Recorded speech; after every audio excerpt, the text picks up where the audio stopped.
All right, folks, good morning. It is Saturday. I never know what date it is. It's the 24th. We're going live. Saturday Power Hour, powered by Speed to Lead. No other than Yurii over here. And I've got all these special guests here, all from Titanium.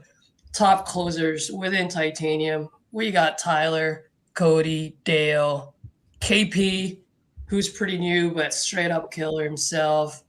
And the man who needs no introduction, good old Jay Rodriguez. Be gassing me. All right, folks. I don't know if you guys know, but we're having our Speed to Lead Closers Bowl. Submit your call and get $5,000 if you win. The highest AI score wins $5,000. I don't know about you guys, but it's a whole lot of leads.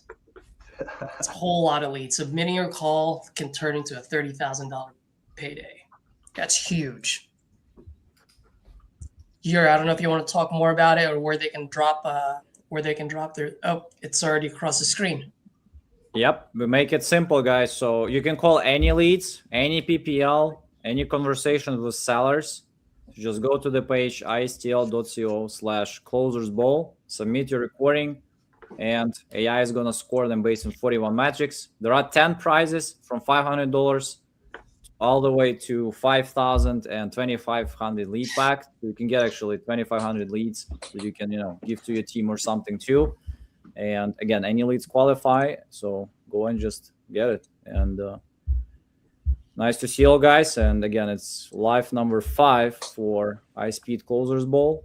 And we want to show you guys that sellers are closing all the time. That's what Caesar is trying to do by showing you Saturday Power Hour.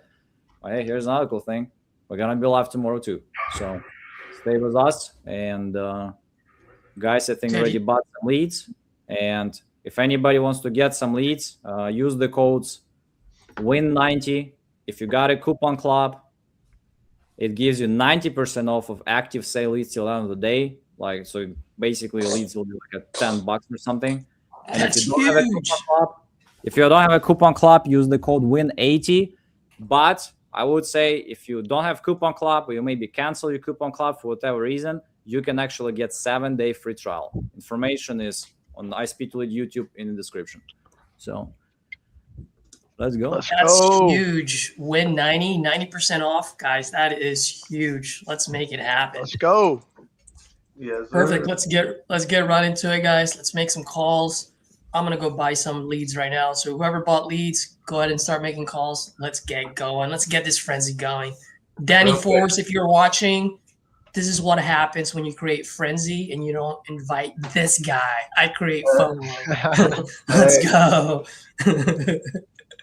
I'm just messing, Danny. I love you. I need to add a card to buy, even if it's with the bonus balance. Correct. Don't be scared. It's gonna bite it. Scared. No, that's cool. I'm just making sure. All right, I gotta go. I'll go get my card. Hold on, I'll be right back. Cool. Bang, bang.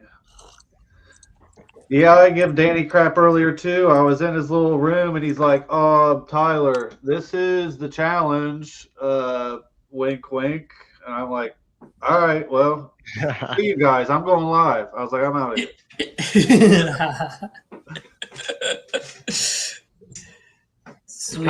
He kind of hurt my feelings. I told him. I said, "I don't know if I can, do this anymore with you." Call has been forwarded to voice. Not only did you see him half naked, and he did you dirty like that. Please Damn. record the message. When you have finished recording, That's a bad week. Hey, Juan, what's up? It's Tyler Osborne giving you a call about your place there on Rivas. When you get a chance, give me a call. Thanks. Oh, what's up, Danny? Jared? Everybody.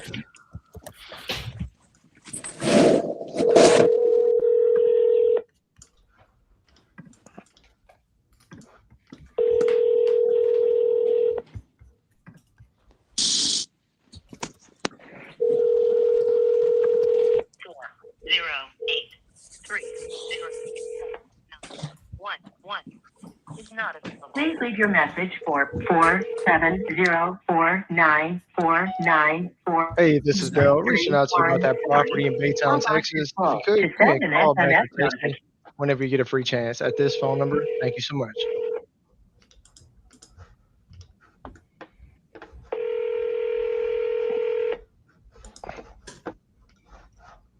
Your call has been forwarded to an automated voice messaging system.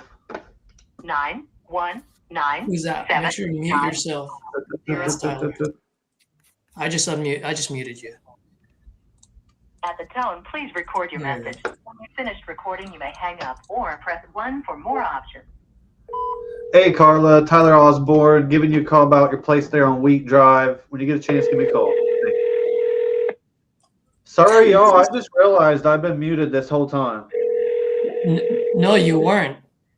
I muted you because she was giving the phone number. Oh, well, thank you. I seen it, and that's why I was like, oh, whoa. So thank you. Oh yeah. Yeah.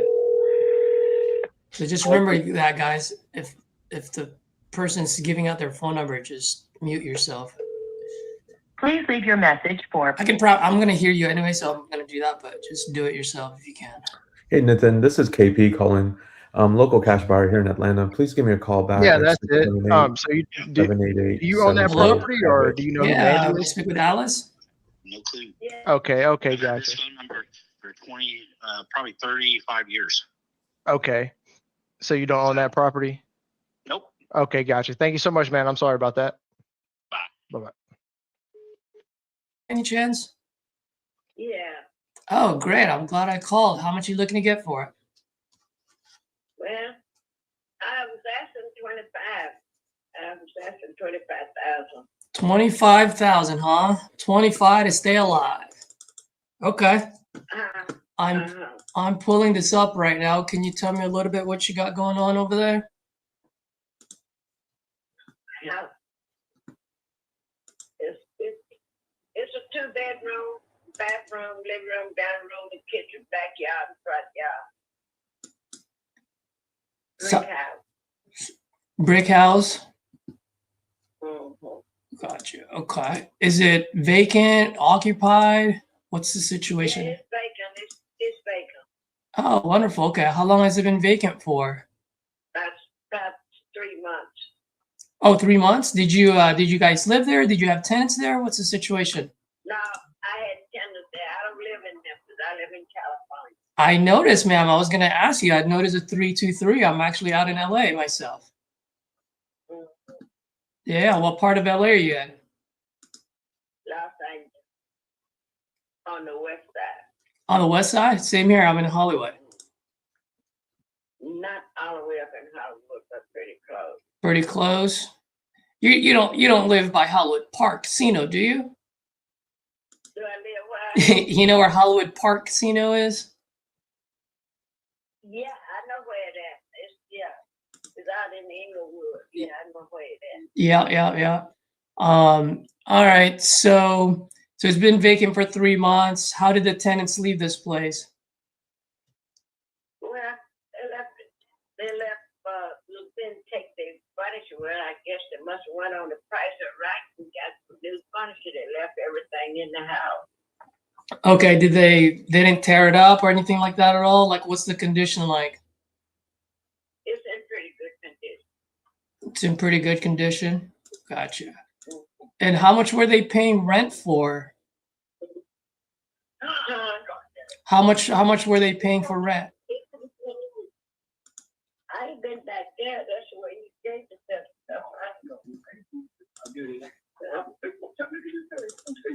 Wait a minute. Hello? Yeah. Oh, I was asking how much can I rent this out for? I don't have any idea. I did 500. Okay, gotcha. All right. And ma'am, I mean, if you don't mind me asking, sounds like they left it in a good place and you can probably get a good monthly income coming in every month. What got you looking to sell versus renting it out again? No, I don't feel up to it. You don't want to manage tenants and toilets all the way from California, huh?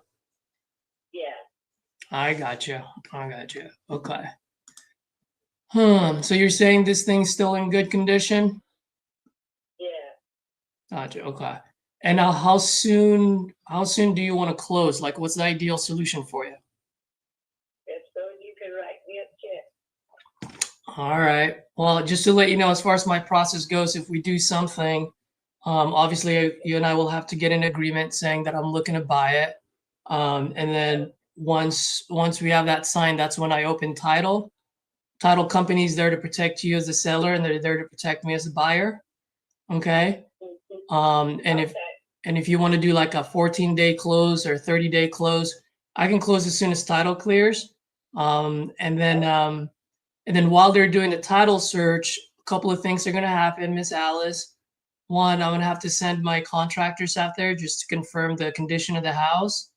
And then also two, I do send my local partners out there as well, because as you know, I'm all the way here in California. So whenever I buy properties in Memphis, I always partner with a local investor. So I always have a set of eyes on my projects. You know what I mean? Yeah. Now, quick question for you. If we were to do something like this, how would access be like? I didn't understand what you say. Oh, I'm saying if we were to get in a deal, since I do have to send my guys out there to take a look at the place, like what's the access like? But the address and that. No, not address, access. Caesar, slow down. You're talking way too fast for her. It's open. It's not locked. I'm sorry? I say it's open. It's not locked. Oh, it's open, not locked. Okay. Yeah. Well, that's easy. All right, perfect. Well, let me ask you this. Would you want to close on this in 14 days or 30 days? What's best for you? 14 is good for me. Okay, so sometime like in the middle of February? Yeah. Okay. I'm just looking at some of the properties in the area. Ask her what she's gonna do with the 25 grand. She's not engaged with your conversation right now. Yeah. All right, give me 1 second, ma'am. I'm just looking at some of the properties here. Just curious, by the way, what you gonna do with the 25,000? I cross that bridge when I get it in my hand. I'm sorry? I cross that bridge when I get the check. You cross that bridge. I love it. I love it. Absolutely. Well, let me ask you this. If I close on this in the middle of February, like we discussed, I pay all the closing costs, no realtor fees, so no money out of your pocket. You don't have to fix anything. I mean, what's the best that you can do? What the what? I was just asking if I can close on this, in the middle of February. I pay all the closing costs, no realtor fees. What is the absolute best that you can do? Well, I really wanted 25. I went down from 30 to 25, so that's good. I can go 25. What do you mean you went down 30? Yeah, what do you mean when you said you went down from 30 to 25? Yeah, they kept calling me. It sounded like they thought 30,000 was a whole lot of money. So they asked me, could I do anything? Now she's talking. This is when it gets good. So I've been going down to 25. So if I go down in the boat, I might as well get free house. So are you saying that you were under contract with someone else before at 30,000? No, they just be calling like you. Want to know what I was asking for, and I gave them. I was saying 30, so I got about 100 calls. Gotcha. Where were they all coming in at? They were coming in at real low. I don't even want. I forgot that. I wanted to forget it. They were so low. Oh my God. Make me laugh. What was the lowest and what was the highest? The lowest price I ever got was 10. What did you think about that? Yeah, and what did you think about that? The highest price they offered was 15. And what did you think about that? I just didn't think about that at all. I had to think hard when you asked me what some of the prices I had, because I wanted to forget those prices. You just told him to kick rocks, huh? Yeah. Well, hopefully you don't tell me that, since I'm from California, from LA, down the block from you. No, but ma'am, if you don't mind me asking, how did you come up with that 25,000? And then find out what happens if she can't sell it. What's her plan?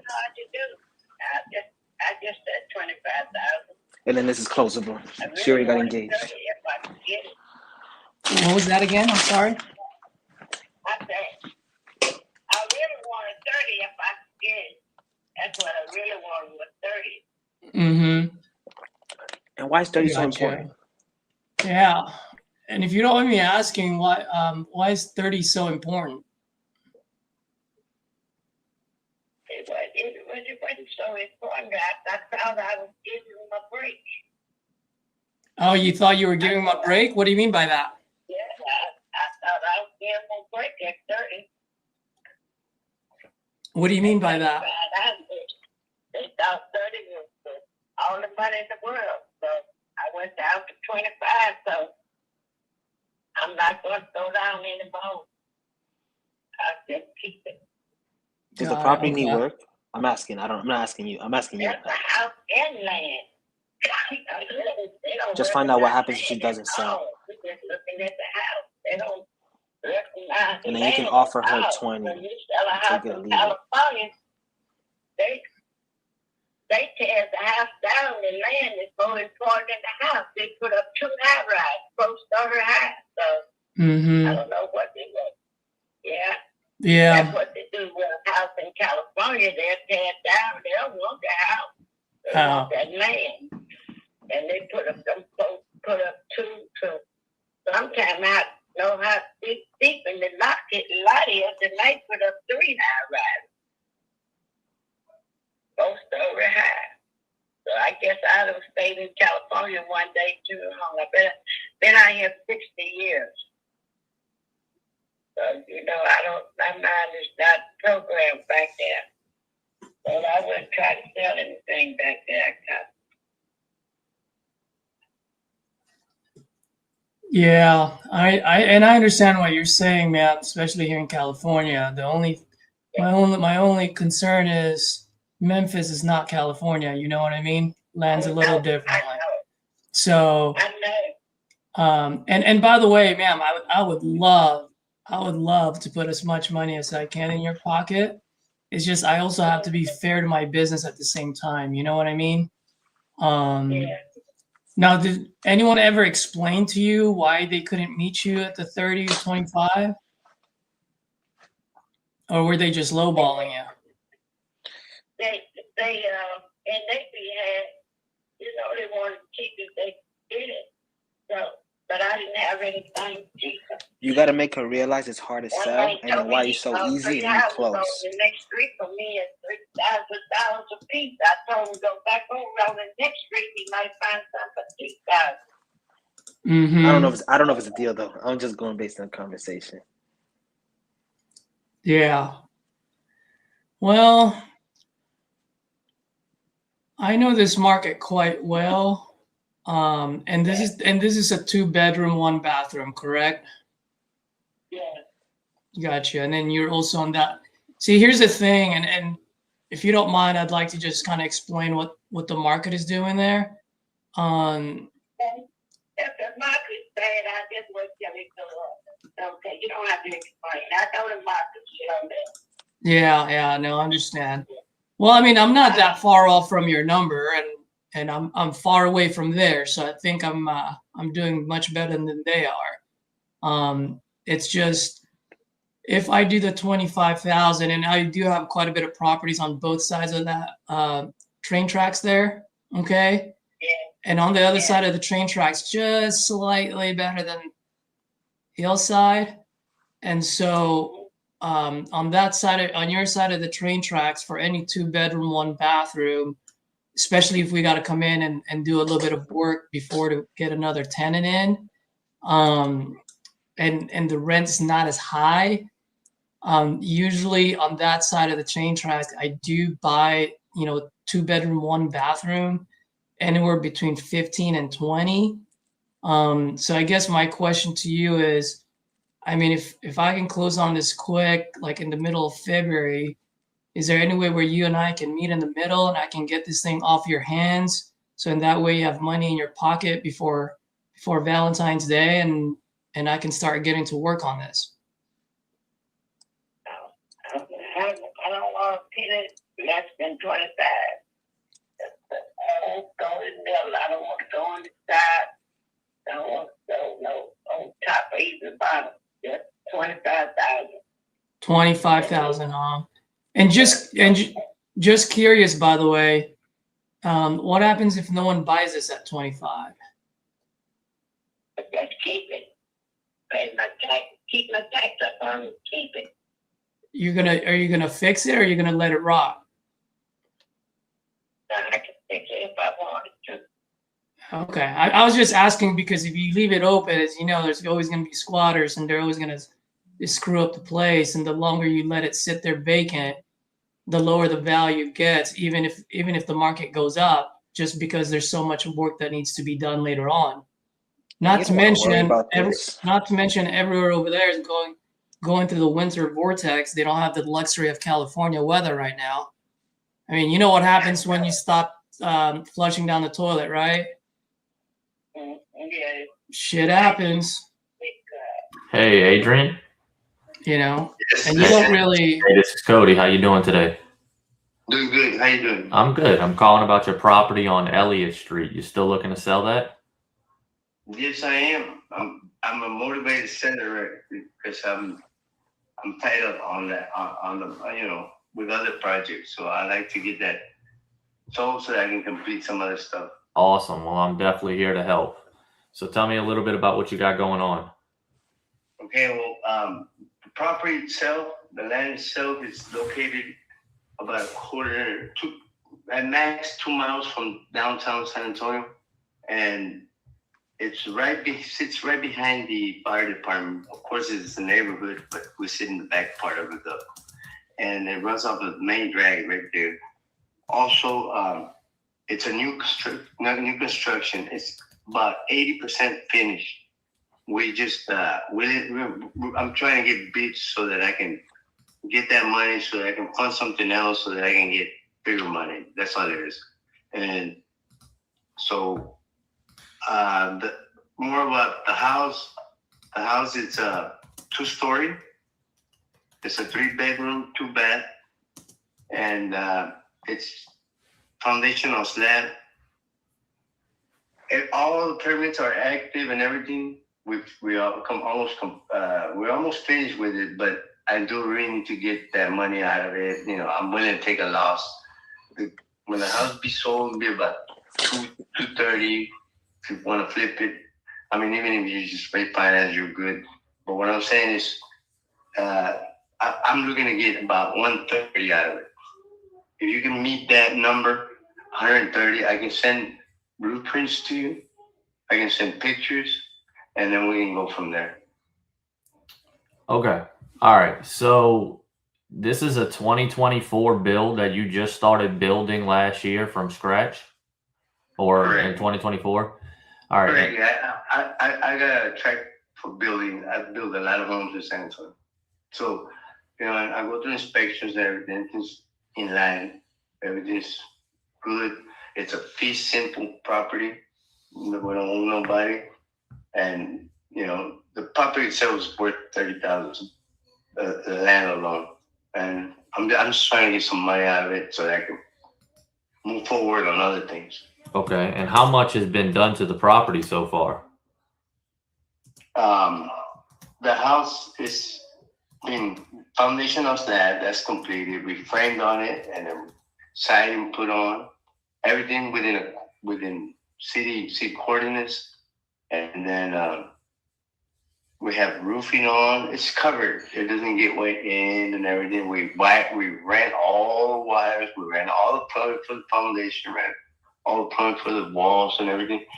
And we did the AC back. All the ducting was being done. All that already in it. And we have inspections for everything. Everything's good. So what happened? So tell me a little bit more about what happened. So clearly you had a plan to build this and sell it. You just ran out of money? No, circumstances changed in my life. You know, from I got deported, so I got to get my money. That's all it is.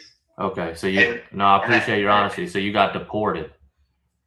Yes. So where? Yes. Damn, I'm sorry to hear that, bro. Where are you? It's all right. It's okay. Hey, I knew the game. I built houses up there. I'm just trying to get my money before I don't get nothing. You know what I mean? Yeah. I'm motivated seller. Absolutely. Where are you at now? Where are you living now? Puerto Vallarta. Where? Say that again. Puerto Vallarta. Okay. Nice. Well, hopefully you're okay out there. But I'm more than good. I'm more than good. I'm just trying to cash in so that I can do some things where I'm at now. I'm not over there no more. yeah, for sure. I get it. Okay. I mean, I'm being straight up. I ain't no BS. And the legality of getting the property sold is 100%. You ain't got to worry. You do your title company, and they'll handle everything, and you'll see the transaction is good. But I just don't want no more time to lapse. That's all I'm saying. Right. And I'm telling everybody the same thing. So I'm a motivated seller. Go look at the property. I can have people open it for you. And then you make your assessment. And if you want to pull through before anybody else, I'm putting it out there for everybody. That's how I'm doing. Yeah, for sure. All right. So how much work is left? How much? Very cool. If you were to put dollars into it, I say, follow me. Of course, I'm not over there. I can do it for 40,000. That's what you need. But I'm looking at value. I'm looking at everything. I'm just trying to get the money. I'm not trying to make a profit. Okay. Right now, I'm just trying to get my money back. So if you do the math, I'm asking 130. You know, your closing cost. You have to pay that. I am. So by the time you look at your closing costs and everything, and the 40 you're gonna put in, and 130, you're still at about 50,000 profit just to flip it. Well, I have closing costs on my end, realtor fees, holding costs, things like that. What's the? I understand, and I'm putting 10,000 for that. So you got 130 plus 10, that's 140. And then you put another 40, that's 180, and you're finished with the house at 180. But the property valued at 240, minimum 225. So you're within that range. You're at 40 to 60,000 profit. Yeah, so, I'm showing that's decent. That's a healthy return for a person that's got the credit and on the excess or the money sitting there. And for me, it's different. You know, I was a builder. I worked with a tract home builder, so I'm busting my ass all the time. Yeah, for sure. All right, what's the square footage of the house? Approximately, I'll get blueprints and all that sent to you. Well, I know, but while I'm doing my numbers, what a roundabout square footage? Well, I'm gonna say it's about 1,200, no more than that, because it's a narrow lot. Just so you know that beforehand. But you know how they were developed around the downtown areas. That was way back in the days. So okay, that's very smart. So if I'm here, just so I understand exactly what's going on. The outside is done. The structure's done. It just the entire inside needs to be done. All you gotta do is everything's done. Even the wiring and the plumbing and everything. I'll give you. You can carry on with this your contractors, or I'll give you all the contracts. And I'm gonna tell you, you negotiate it out, but I'll tell you what the number is with me. So I guess you can see that transparency. I want you to see and trust me. You know what I mean? Yeah. Look, this guy we contracted for so much, but you only got one more thing to do with them, and then I'm gonna include that. That's electrical, plumbing, and AC. You know how you gotta cut them in half so that anything happens, you don't gotta be fucked up out of your money. So where they pass inspections to ready to drying. You're ready to dry. That's it. Installation's been put on, all that stuff. But electrical, plumbing, and AC still needs to be added? No, it's already So all you gotta do is finish out. You're gonna go in there and you're gonna put drywall, texture, flooring, and finish out your top out on the plumbing, Kitchen, top out on kitchen, bathroom, stuff like that. and top out the same thing, the AC. If you're ready, you're just gonna dry it. That's it, dry it in and finish out. Top out on that electrical, you gotta understand that, and then finish out on your plumbing. So, you know, set your tubs and all, whatever you want to do from there on. But it's ready. It's already passed inspection there. So it's value in there. I want you to go look at it. I don't want you to make a phone assessment. Yeah, so I mean, just how our process works, we just, you know, we can't put out the resources and time to go look at every property before it's under contract. I understand. I mean, Well, go ahead and do, if you want to make this. If you look, I can have plans sent to you, so blueprint sent to you, and I can send pictures, and then you go from there. Yeah. Now, when you said there's 40K left, is that with you doing the work, or that's if I was to hire contractors? I mean, my nephew's a builder, so he can finish it out for you. It's not a problem. But it's just we you know, we have things. It's just he's a contractor, and we'll do things together. So we wanna move our money around. Yes, I'm over here. I'm thinking now. I'm not thinking over there. Now I'm over here. So I gotta do something down here. Yeah. My mind changed to them. You know. And how quick are you looking to close? I'm willing to close within 2 weeks. You got it like that. Okay. All right. Give me a minute.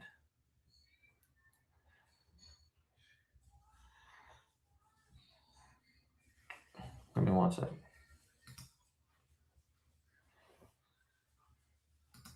And it's a 3-2. 3-2, 2-story, and it's a foundational slab. The engineer, I have copies passed by the engineer, everything. It's a good, and we ain't cheating on inspection. Everything's done right. We work for fact builders, so we know what we're doing.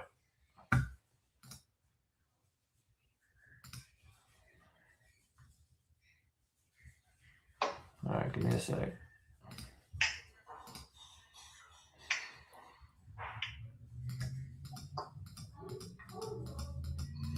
You said it's a 2-story? Yes.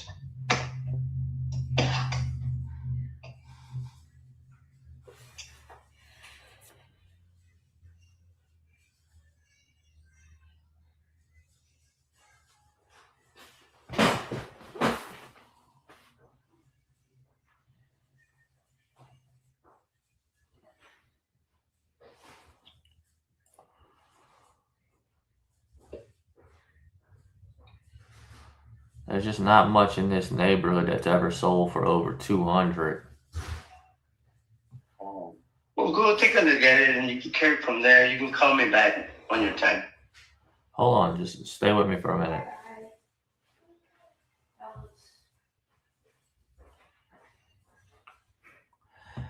All right, so even if I put it as a 220 ARV, you know, I mean, as bad as I want to get you as much money as possible with your situation, you know, I still have to look out for my business and make sure that, you know, my business profits also. Understood. What do you think? I mean, for a quick close, what do you think the lowest you would take here is? I won't touch nothing less than 127. And where are you coming up with that number from? All the money we got in it. It's all plain and simple. It's basic arithmetic.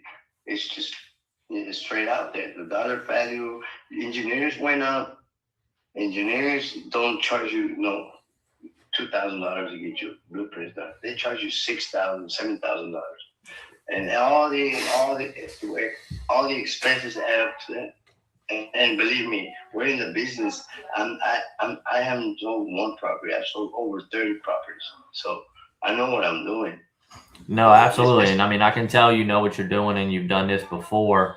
I think the missing link here. So I'm just running my numbers, and if I can sell this for 220 after rehab, even if I only had to put 40K into it, after all closing costs, holding costs, realtor fees, I would only profit $6,600 if I gave you 127. So it's not for you. I understand. You know, I understand. Thank you for talking. Yeah. So who do you think? Well, real quick. So I'm just trying to, have a transparent conversation with you. Who do you think it would be for then? What I'm saying is, you're not in the business of holding on to property, so you don't see the value to it. But because of that, you're just a turnover. I understand your business. I respect it. So you're looking for somebody who's willing to hold and wait for the market to go up to 250, 280. I was gonna do that, but see, I'm down here. I can't do nothing about a lot of stuff. So. Right. I mean, I can give you a reliable offer that we can guarantee to close, but I literally have everything. I want you to go look at it. If you're gonna give me that way you see what I'm talking about. Everything's not. I used to contract electricals for a complete house the same size for $6,000. Now you're talking $12,000, $14,000. Run the rental calculator. Contract alone. Same for the plumber contract, and so forth. And so you got to see the reality of the expense. I understand you're not used to catching brand new houses because you're more on the already there. Right. I understand that. I completely understand your business. But what I'm saying is, go look at this brand new house. Go look at it and make your assessment once you're there. And then, not a lot of stuff is sold around the area, but you're within that range where a lot of activity is going in the San Antonio area, right there. And it's the same value. If you look at all that, you'll make your right assessment. Okay. And what happened? Yeah, I'll send somebody. Call me back. Yeah, I'll call you back. I'll send somebody out there to get you. My last question is before I let you go. What happens if you don't get 127? What happens? Yeah, if every investor's coming around the same, 90 mark, 90 to 100, what would you do?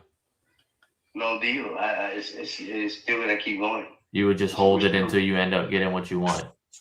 We're building. We're continuing to build it. We're not stopping construction. That's what I'm saying. Okay. All right. If I can get somebody out there, I will, and I'll give you a call back. I appreciate your time. Thank you. Yep.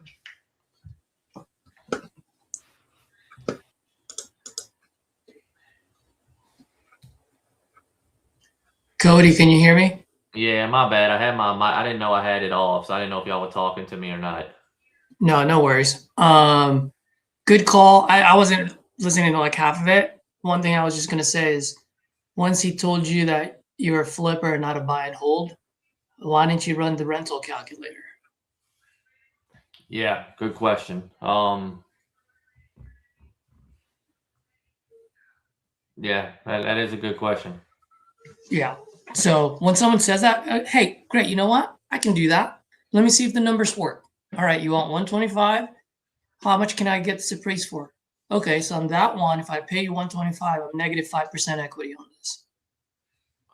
And that's in my head. That's what I did. I seen the rent's estimate was $1,630. So even at that number, it would have been, I think, below. Yeah, just run it next time. So when someone tells you that, they'd be like, all right, let me run the numbers on that side. I can do that. Let's play ball. And then break down the rental calculator to them. Yeah, just be like, all right, when I buy and hold, there's 2 boxes I check out. This and this. At 125, I'm here and I'm there. They don't work either. So what are you talking about? Yeah. It was a weird house because there really was only one other comp. It's kind of weird. Like if you pull it up, it looks like an older house, but he's saying he just built it last year. Yeah. Well, that was the kicker too. Like I don't know if I didn't know that if it was just brand new, but Dale, you were gonna I ask? should have did that. Yeah, I my was bad. gonna say, did you close that lady? No, which actually I was gonna make a very good point here. As you all know, I always say I do not get kicked out of the kitchen over $5,000, Mm-hmm. over 10,000. But this one, she absolutely has zero motivation.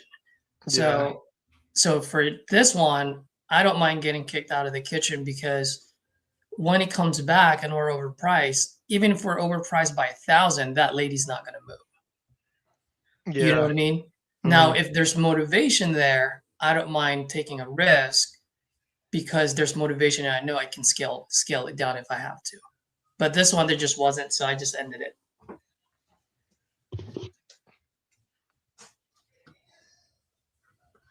If anyone, KP looks like he's talking. Yeah, and Tyler. So I know you said you had some back taxes to pay. Like, if we can make that happen in the next like 21, 30 days, you know, put 135 in your pocket. I cover all the closing costs. It's cash. We buy it as is. You already know all that. Would that work for you?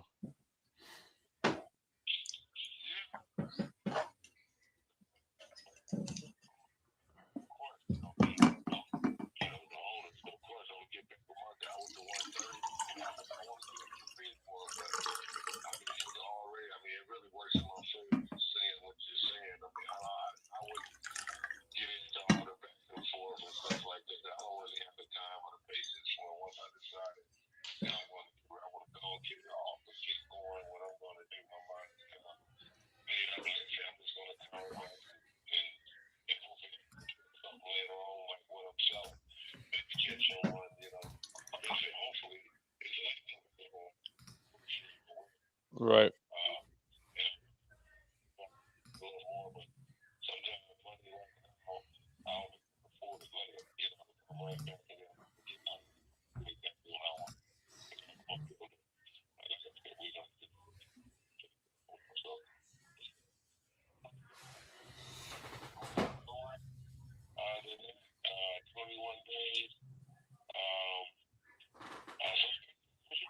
My name is KP, man. Yes, sir.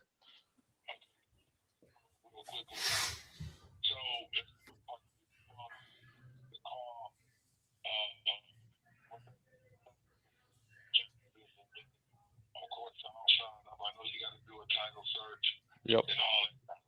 Yeah, so let me tell you a little bit about how the process is going to work. I'm actually about to draft up the contract while we're on the phone. I'm gonna send it to you. It's the official GAR contract, which is like the Georgia Realtors contract. Full disclosure, I'm also a realtor in the area or in Georgia. So I'll send that over. The reason I use that, it's mutually beneficial for both of us, buyer and seller. Once you have it, ideally I want you to sign, you know, over the phone. So if you have any questions on the contract, I can answer all that. Once we have that signed, I'll come, probably not tomorrow with all the snowstorm, but maybe Monday or Tuesday I want to come by, do a proper walkthrough of the property, make sure everything you told me about the property is accurate. If it is, great, we move forward with the price and the timeline. If it's not, we're going to come back and revisit the price and the timeline. Does that sound fair to you?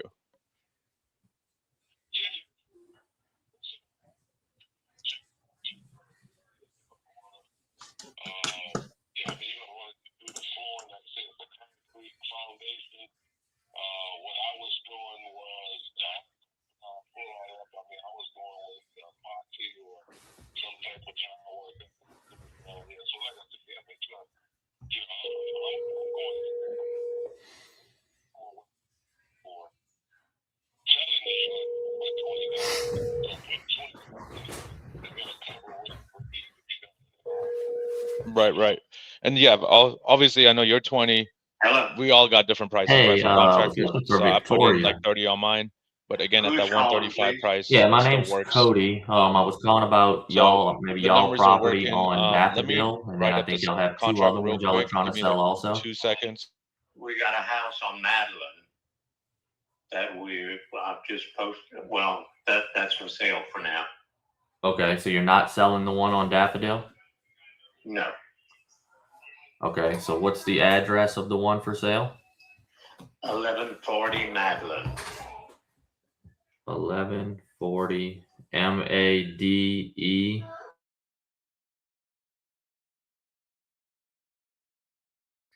That's right. Okay, so this is the only one y'all are selling currently? That's correct. All right, when you said you just posted it, you posted it where? I just put up a rent sign. It's for rent or sale. Okay, cool. Either or. All right, perfect. Okay. All right, so tell me a little bit about are you Victoria's husband? Yes, let me let you talk to her just a minute. She can give you details on the house. Perfect, perfect.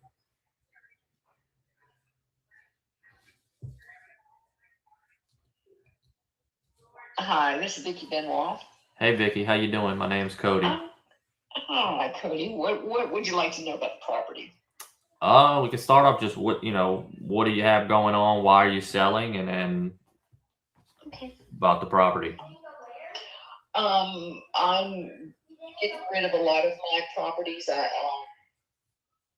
just don't want to do it anymore. I've done it for 50 years. I'm letting go of some of the properties that I don't want my kids to inherit. So I've got 3 houses back there. This house I just remodeled because a tenant had destroyed it. Just, superficial stuff. So it's all repainted. I've got the floors redone. The plumbing's all set. Everything's fixed now. And the heater, air conditioner unit in there is about 5 years old. I put the whole new system in there. The roof is about 15 years old, I think, 10 to 15. I'm not sure about that. I rent it out as a 3-bedroom, although some of my tenants use it for 4 bedrooms. The garage was made into an extra room. Right now, let's see if there's anything else. So it's ready to be rented. Right now I've got the windows covered up just to prevent any vandalism, but I need to take those down. Okay. It's ready to move into. And in fact, I would rent it. I'm either going to rent it or sell it. It's ready to go. Okay. How much are you looking to get for it?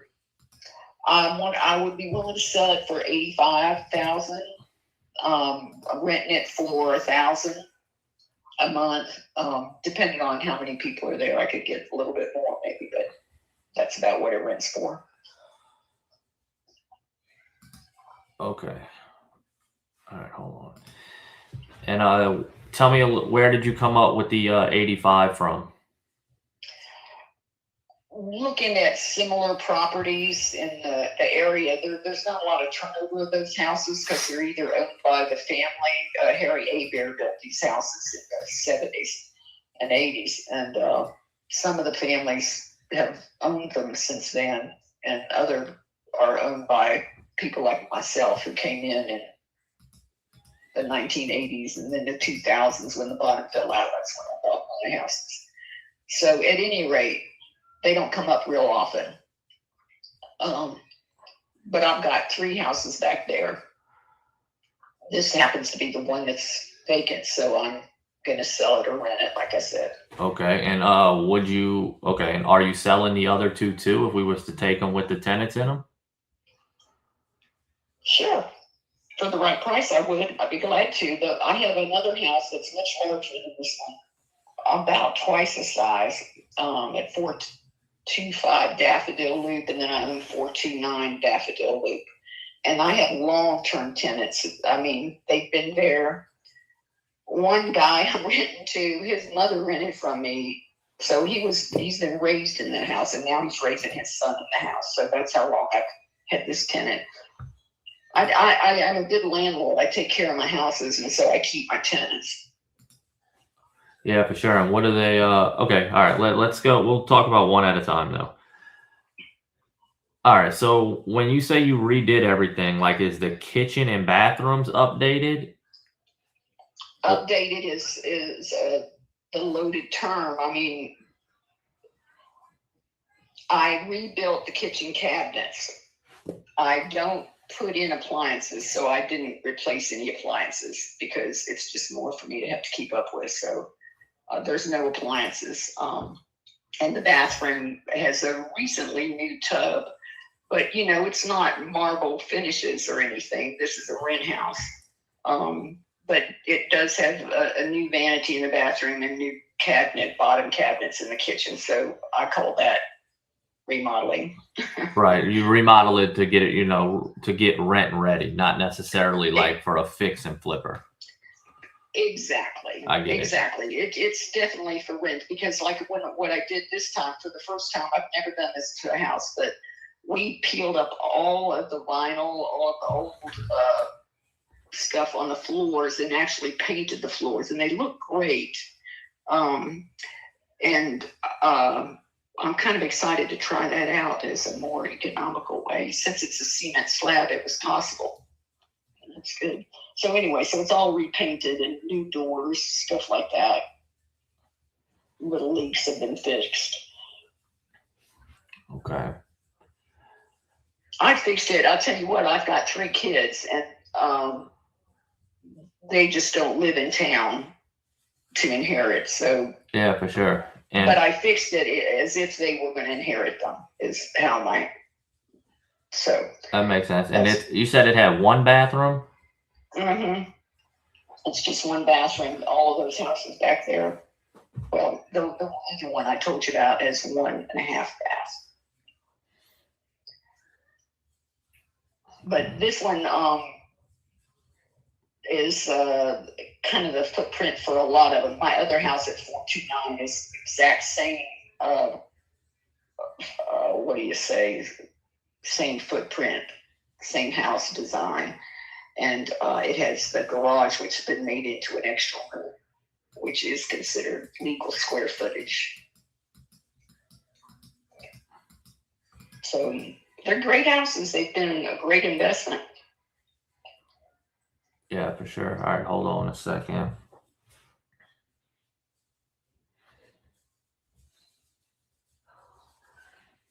And what's the square footage on it? I'm guessing the one on Madeline and the one at 429 Daffodil, I'm going to say 1,600 square foot, 1,500.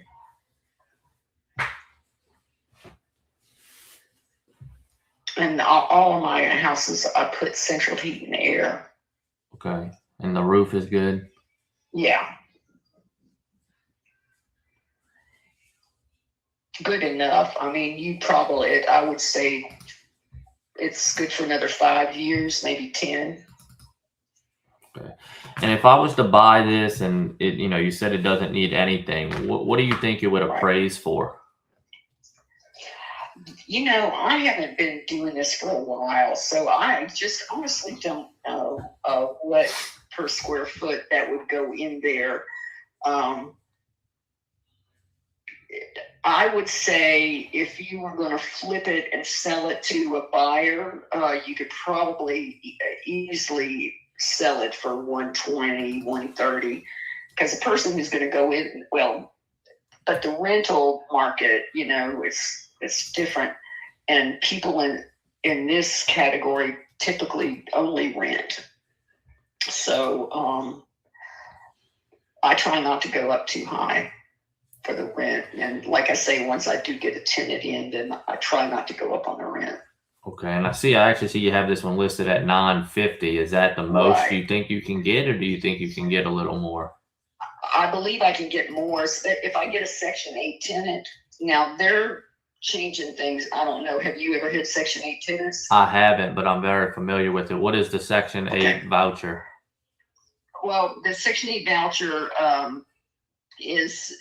it's a wonderful thing if you can get a contract. The people themselves have the voucher attached, so if they already have a voucher, they've already stopped giving out new vouchers. So the person will have to move in with a voucher, but that's not a big deal. The only big deal is you have to have, there's certain requirements that Section 8 has to protect tenants. It's a good thing. But you may need to do a few things to the house, like they require smoke detectors and carbon monoxide things. And I've already got smoke detectors, but I don't have the carbon monoxide determiners in there. But at any rate, Section 8, I can get more money depending on how many bedrooms they're approved for. If they're approved for 3 bedrooms, which this house is really a 4-bedroom, but a 3-bedroom, then Section 8, I could get like $1,250 for that house. And but because the funding for the housing is being changed now, and they're not going to be funded in Section 8 anymore, I'm sure, Right. since they're cutting back. I just don't know about that, but people are going to need a place to live no matter what. So I don't know. Okay. But I do know it'd be easy for a tenant to rent at $950 without any Section 8 support. Would be easy for them to do. For sure. All right. So when I'm buying a rental, so I guess just let me kind of explain where I'm at with my numbers. So when I'm buying a rental, we have to check 2 boxes. We need our rent rate ideally to be at 1.5%. And then we need our equity to be at minimum 20%. So if I refi, I can, it basically makes sense if I decide to refi. I see what you're saying. I think these would have played pretty good for as far as the financing and refinancing, but I just don't know because I've been out of the business for a while. Yeah, so I put it as if I put like $5K into it, it would appraise for 125. I guess my question is, what do you, if I came in, of course, cash, closing costs, closed on your timeline, what do you think the least you would take for this is? I don't know that. I can say that I'll honestly consider your options, and if you're going to buy more than one, then naturally the prices go down on all 3 of them. But your timing's good because I'd really like to go ahead. I've spent the last 4 months fixing this house up, walking around crazy things anyway. So I'd like to go ahead and sell it. So I would suggest that you just come up with an offer, and I'll just see if I can be comfortable with it. And that's all there is to it. There's no liens on the property that, I've owned it, I forget, in the late 80s or early 90s. I've owned it for a very long time. Okay. So why don't you put pen to paper? You might suggest, or go through Zillow and see what the other houses are going for. What's the other? So the other address, 425 and 429. Yes, Daffodil Loop. If it's about 4 blocks behind where this house is, further into Azalea Park. She already said something about how she knows what they were selling for. So ask her, how much does she think that they're There's selling a vacant lot between the 2 houses, so they're basically next door to each other. And I've owned those forever also. And they've got wonderful tenants. One is a Section 8 tenant. The other one is the one was born and raised in the house. So What are those 2 renting out for?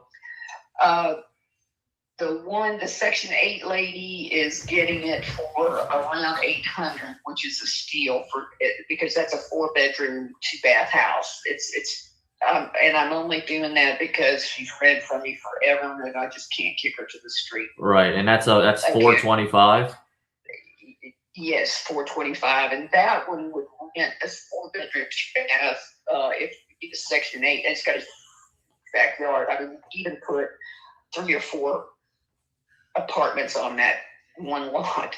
It's just a big lot. But at any rate, that house would rent Section 8 anywhere $1,500-$1,600 because it's such a large property. Okay, wow. And then what about 429? That 429 is the exact same floor plan as Madeline. So probably 1,000. The first one. Yeah, and because he's rented from me forever, he pays me $750. Okay, but these 2 tenants would have to stay at least until their lease is up. They're on a revolving lease right now, so they go from month to month. If you were wanting to, you would just need to give them 60-day notice. Okay, yeah, and I'm not saying that has to be the case. I know you said you've had them both a long time. Let me ask you this. So you've been doing this a while, you're retiring. I'm just curious at this point, what's the plan with the money once you sell? A stock market, probably. Nice. So just stick it in something different to where you don't have to deal with tenants and toilets anymore. Yeah, but you know what? I have to tell you, I've been doing this since the 80s, and it's just been a wonderful, wonderful side business. My husband and I are psychologists, so this was kind of my retirement thing, and it's been wonderful.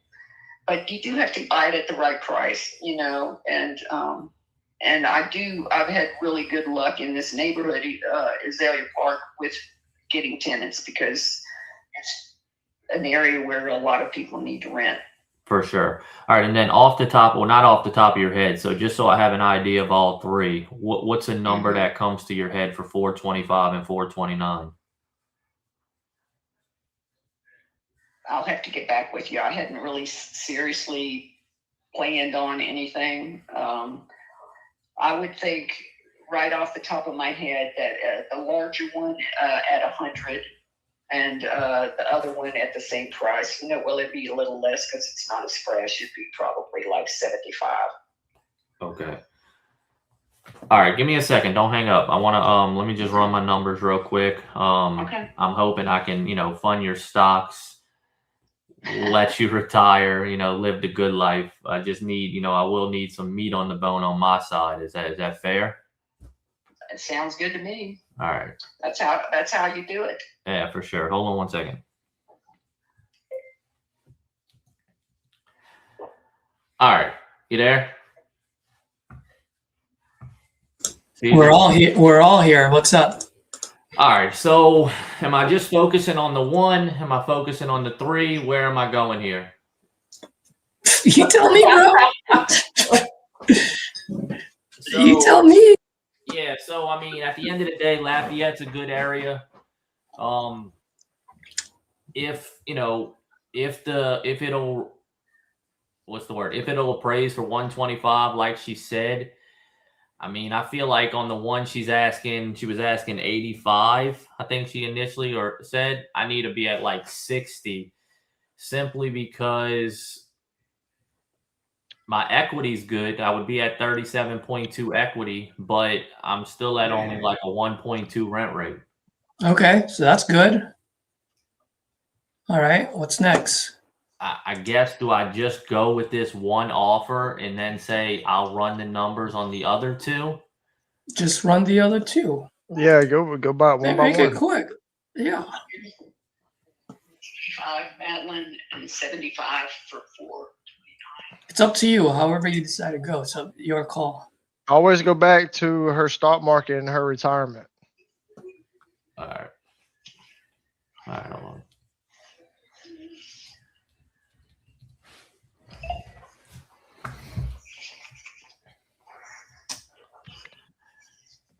You there? Hello. Hey, how are you? I'm fine. She just had to go into the other room. What else can I help you with? Nothing. I can. Is she coming back? She'll be a while. She can call you back.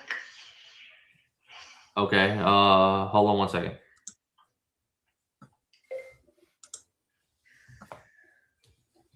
Yeah, if you want, just call her back. Cause what are you gonna do? Give him the number Yeah. when you were talking to her? Yeah, That makes don't sense. let him know. Yeah. Like just say you call her back in 15, 20 minutes and run All your right. number. All right, bye. All right. How long will she be? Oh, probably about an hour. All right. I'll call back. This will give me a little time to run my numbers. I'll call back in an hour and we'll finish our conversation. Okay, great. All right. Thank y'all. Thank you. Bye-bye.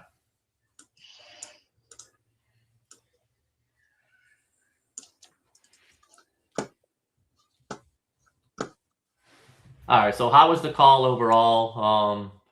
I know I should have or could have digged in more into motivation. I mean, I did get a little bit out of her, but what's the thoughts? Yeah, it was great, man.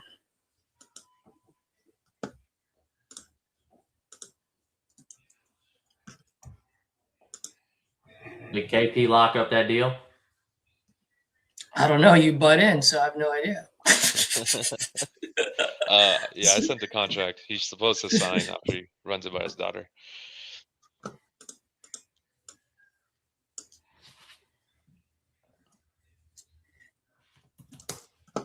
But Caesar, I did send that over the phone, the contract. So that's that Nice. big KPI we were Heck working on. yeah. Yeah. And I gave myself like a 30K wholesale spread just to make the numbers work if they need to. Heck yeah. Can you, for the viewers that are watching, can you explain what you meant by that, KB? Yeah, so I can run the numbers. At the ARV No, of but two, just at yeah, two, go ahead. Yeah. just a 30K spread. The reason we've been taught by Caesar recently is to do the 30K spread is if you have to go ask to decrease the price or renegotiate the price, it gives you more spread where you can just decrease your wholesale fee instead of going back and trying to, and it doesn't make it as tight. Instead of the contract price being, let's say 150, I can, since I have the 30K spread, I can just lower my spread to 15K and not have to go back to the seller to ask for 15K price drop. Yep, because at the end of the day, we're just mitigating risk because ARV can be wrong, rehab can be wrong, and buyer's going to beat us up. There's so many variables in between that you just want to give yourself a little bit of cushion. So whenever I see a $10,000 assignment fee, I'm looking at $3,000 to $5,000. So if you have a $30,000 fee, you're most likely going to walk away with $10,000 to $20,000. You know, so Yep. good job, man. Appreciate it. All right. Looks like Hyro might be on the phone. Is he on the phone? No. Oh, No, I just Tyler's got on on the the phone. Business card, so it has like, I mean, my Facebook, everything. I'm real active on social media. Actually, so you're an investor. Do you know Jerry Norton? Who? Jerry Norton? I don't think so. Okay, well, he does some of the similar things that you were doing here that we're talking about. But yeah, I'll just put you in there then, because like you buy land in Florida, you say development, we get a lot there, so maybe that's how we do a deal, is I bring you some land. Yeah. I'll outline our market territory and a little bit about what we're doing down here. That's something we'd highly be interested in. Pretty much from St. Lucie County to Palm Beach County on the east coast of South Florida. We're real active. Awesome. Yeah, I just shot you my stuff. So yeah, give me that info. And I mean, so I'm in a community of like 1,000 people that are nationwide that do, I mean, buy and holds, flips, wholesale, all the 9 yards like me. So maybe someone's got some land right now. I'll check as soon as we get off here. Cool. That sounds great. And if there's any interest in Lucerne, let me know. I'm happy to chat with whomever. All right. Well, sounds good then. I appreciate it, Camden. You have a great day. Yep. Pleasure talking. You do the same, boss. Take care. Bye. Dang. I just realized that someone unmuted me. So yeah, that was a professional investor turned buyer. So if anyone has land right now, I don't know how much y'all heard there, but that dude's a commercial developer in Florida. He's looking for land. He's gonna shoot me his buy box, but if y'all have any, DM me on Facebook. Let's do a deal.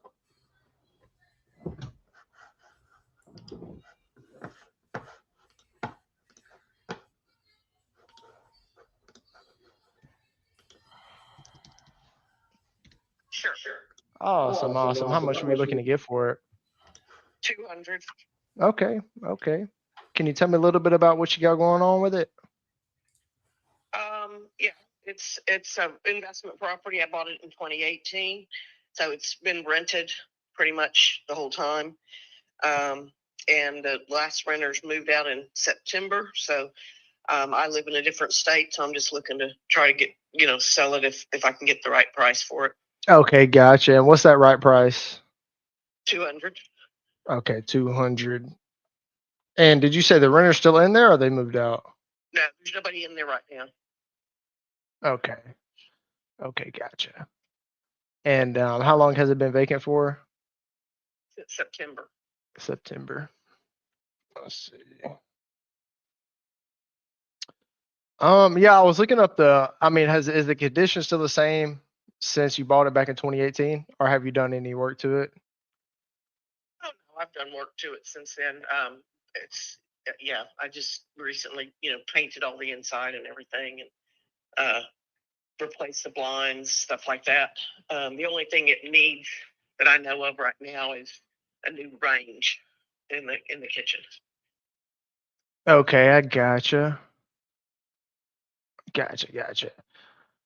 And I'm seeing here it's unit 201A. Is that right? Correct. That's Okay. right. Gotcha. So I mean, if I bought it from you today, I wouldn't have to put anything into it, or could I just move into it today? I think the only thing would be the range. Okay. How much do you think that would cost me? I don't know, $400, $500, something like Oh, that. okay. I gotcha. And how much were those renters paying every month? $1,750. 1750. Okay. So they didn't leave the place a mess or anything like that? They did, but I fixed it all up. Okay, well, good. I spent about $7,500, getting things all clean, painted, Mhm. Replacing some tiles on the floor, that kind of thing. The blinds, like I said, put those in new. Put in 2 new AC units. There are 2 window units there. I put those in. Those are new. Okay. Dang, you put a good amount of money into it. And it's cash flowing. So what's really got you looking to sell it? Just because I don't live in this state, so just managing it and being too far away. I gotcha.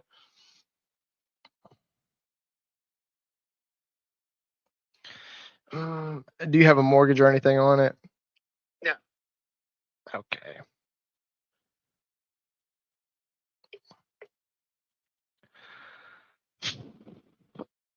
Is your price negotiable at all, or are you pretty firm on that number? Yeah, I mean, I've done the comps. I've seen everything, things that are selling. Mhm. It's pretty clear. The building, it's a condominium, and all the units are the same from floor to floor. So I know Mhm. what they are. And I've seen everything that's in that floor plan selling, 230 to 250. So I think Is 200 that is a good number. as is condition, or is that like fully rehabbed? Those are some of those. Yeah, some of those have been updated. Like the kitchen has been updated, or the bathroom has been updated. So Mhm. yeah, so that's why for mine I would take less. Okay, gotcha. Now, if I bought it from you, since I'm an investor, what do you think? You think I should just keep it as a rental, or do you think? Yeah, I know you said you put already 7,000-8,000 into it. So I think I should just keep it as a rental. Do you think it's Yes. Yeah. okay? Yeah. And you think I could get potentially more than 1,700 out of it? Probably. Okay. Probably. Because it's a 24-hour, 7-day-a-week manned security facility. So it's that's already a plus. It includes the utilities because it's a central heating system, a central boiler heating system. Yeah. With registered in the unit, so that's including utilities. So that's a pretty good price for a rental. So I think yes, you probably ask closer to 2,000. Okay, sounds good. And there's a HOA, right? Yeah. And how much is that? 800. Okay. If I gave you 200 on it, I'm sitting at a below a 1% rent rate, which is, a little bit lower than I want, and I'm sitting at a 13% equity percentage, which I really want to push more towards that 2025 equity percentage. So I don't think I mean, what's really the best price you could do for me if I came in, gave you cash, covered all the closing costs? What do you think is the best price you could do for me? Maybe 180. 180.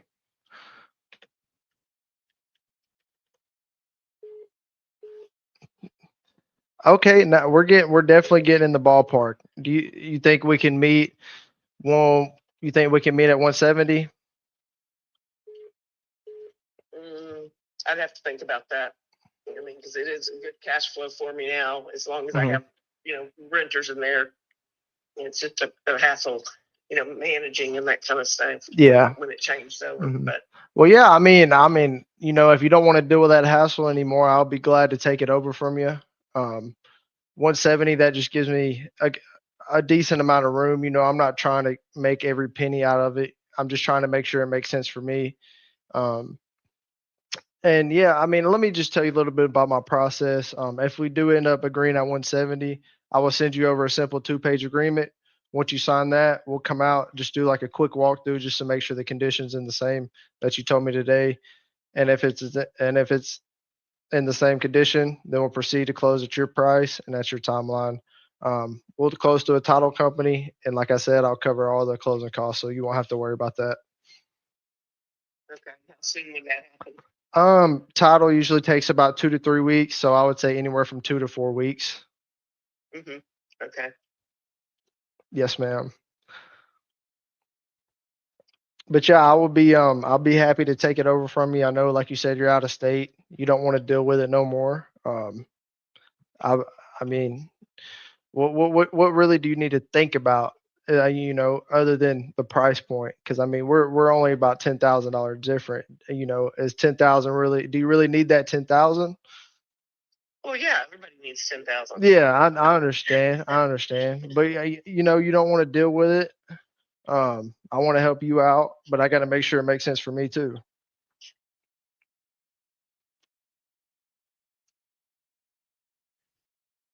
Well, maybe we could. I would do it if you could do 175. 175. Yeah. Oh, 175 guaranteed. Like you don't think you can come down to 170? No, I mean, no, I'll just wait and rent it out. Mm-hmm.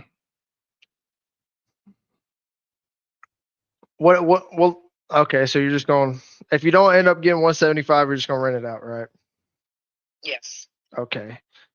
Well, how about this? I'm not going to guarantee you 175, but I can promise you I could do my best to get you 175. I'm partnered up with a group of investors around the area, and what I could do, it would still be the same process, but it would probably take me still the same 2 to 4 weeks. I could shoot it over to my other partners / investors, because they're investors as well, and I can see what kind of feedback I get from it. And if you give me about 14 days due diligence of 14 days, then I can kind of get some feedback on where, if it would make sense for both of us. And after that 14 days, you know, if the numbers don't make sense, then I'll just rip up the contract and we could just go on ways. Okay. If that sounds good to you, I can send you over that agreement at 175. And once I get some feedback, I'll let you know as soon as possible. Okay. Sounds reasonable. Awesome. Let's see here. Do you have an email I can send that over to you at? Yes, it's GG Merritt.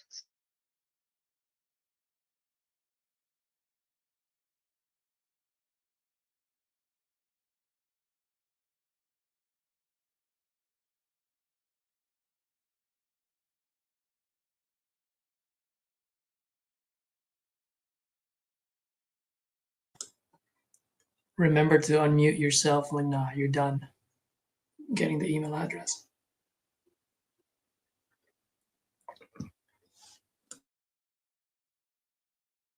Right now? I'm walking into the gym right now, but as soon as I finish there, I can. Okay, gotcha. Because I'll have that over to you here in about like 5 minutes. So if you got time, I know you said, well, do you want me to wait to send it to you when you get out the gym, or do you want me to go ahead and send it to you right now? You can send it now, and I'll look at it as soon as I finish. Okay, sounds good. I'll send that over to you right now. I'll give you a call when I get it to you. Okay. All right. Thank you so much. You're welcome. Bye-bye. Let's go, Dale. I don't know. That was kind of like I didn't know it was a condo. So I haven't really done a condo deal. So it kind of like completely threw me on a loop. Yeah. But I still think I'm definitely going to give it a shot. Because at 175, I'm at a 24 equity percentage and a 1.05 rent rate. So perfect. So why aren't you too happy about it? Well, because I ain't done a condo before, and I know a lot of investors don't like the HOA fees, but I definitely think, you know, because yeah. I know she says she's out of state investor, so I think So I could probably get her to 170 once I get some feedback on it. Yeah, one of the things that you do want to do is when you're doing the rent rate, just make Mhm. sure you subtract the HOA fees from the rent. So if rent is 2,000 and HOA fees is 150, then now your rent would be 1,850. Oh yeah, that's right. You get what I mean? Mhm. But that's fine, man. That's what we're here for. We were here to make mistakes. Did she say the HOA was 800 Yeah. a month? Mm-hmm. Where is this? Florida? Let's see. No, this is in See, Ohio, that California. Cincinnati. Cincinnati. My buyer might buy it. Just lock it up and see what we can do. Yeah, that's exactly what. And you told her that you weren't going to be the end buyer, so Mm-hmm.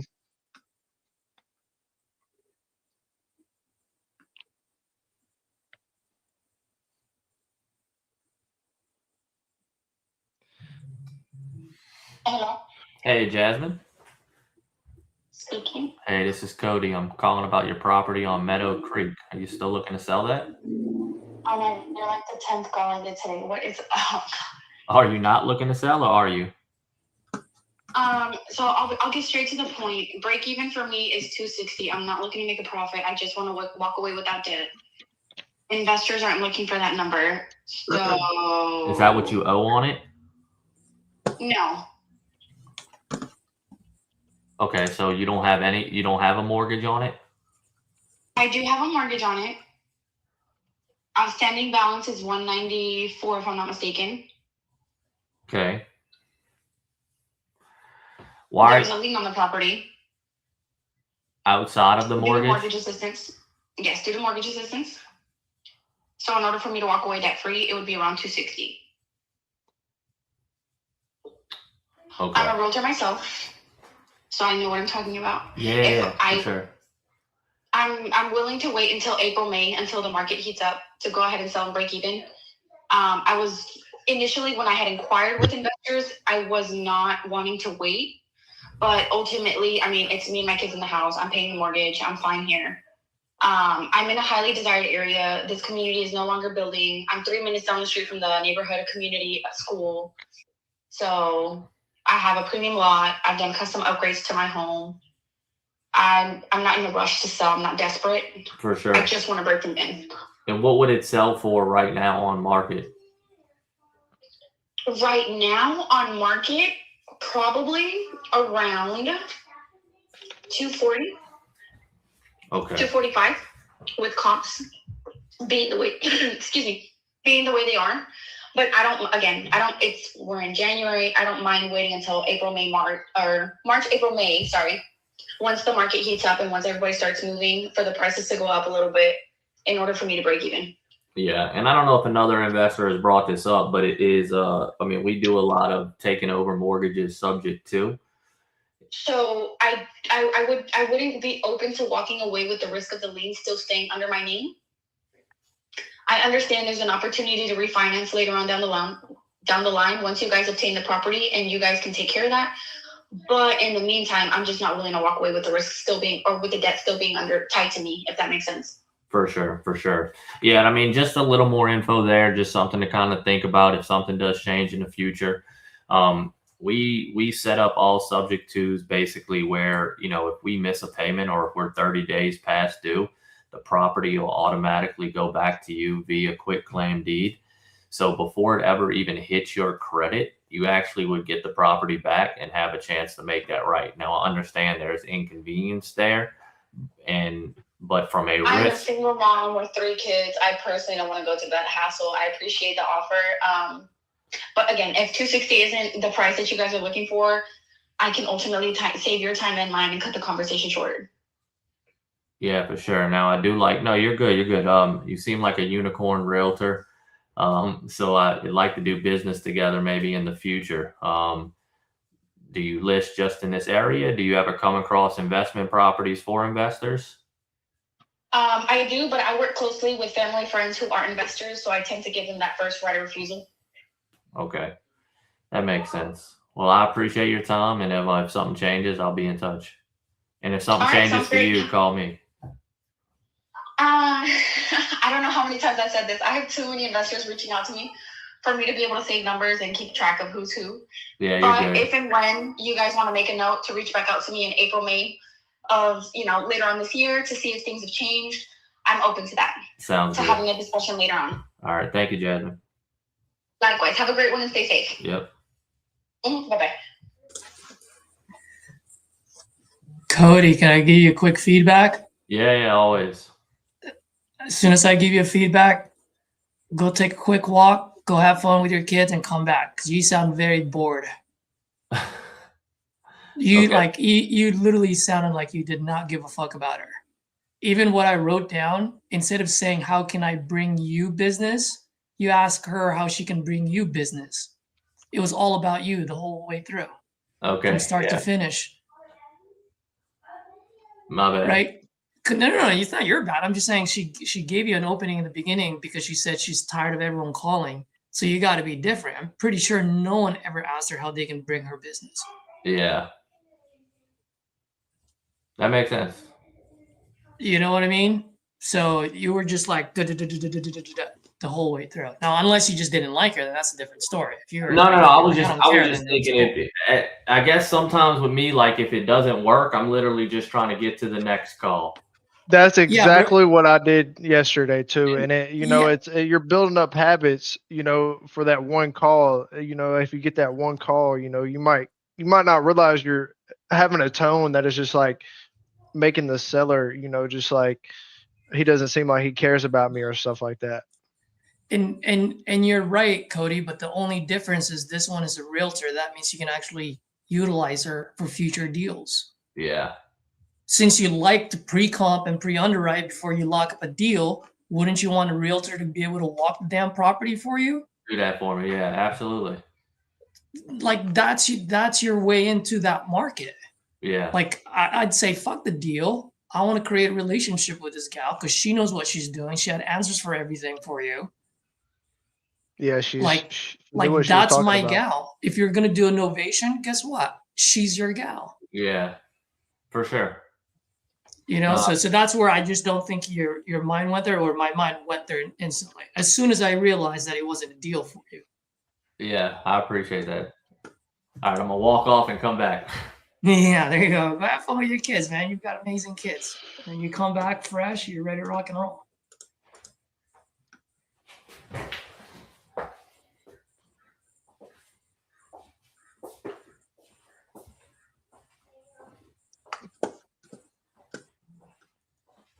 Let me mute him before he starts cursing me out. He's like, fucking Caesar. All right, who else is on the call, guys? Hyra, you on the call? We want to hear you. I feel like I sounded like very nervous. No, not at all. All right, everyone's doing great. Guys, we all make mistakes, dude. Like, even look at the first call that I did. I mean, Hyra was dead ass right on that one. I was going like 120 miles an hour against an 80-year-old lady. Like, it is what it is. You just got to know what you did wrong and move forward. That's all. We're human, man. We're not perfect. All right, how did I not add her address on here?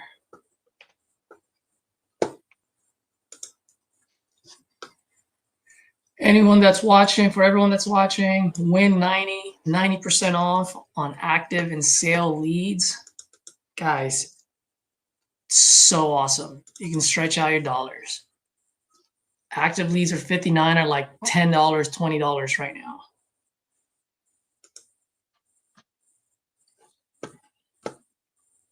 Yeah, y'all need to take advantage of the That's right. opportunity. That's right. Juliana, what are you doing listening here? Aren't you at a women's retreat? What's going on? Oh, Juliana, are you done with the retreat? Because if you're not, oh man, did you ladies do any pillow fights?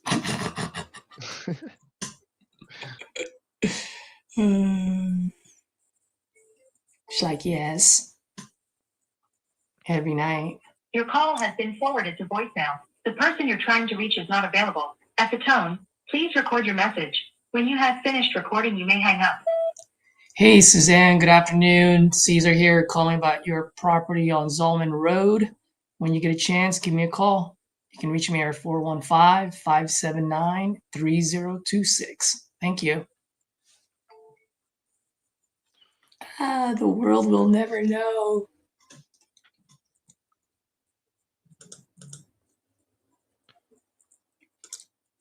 I think it's time for me to turn on my drip campaign, boys.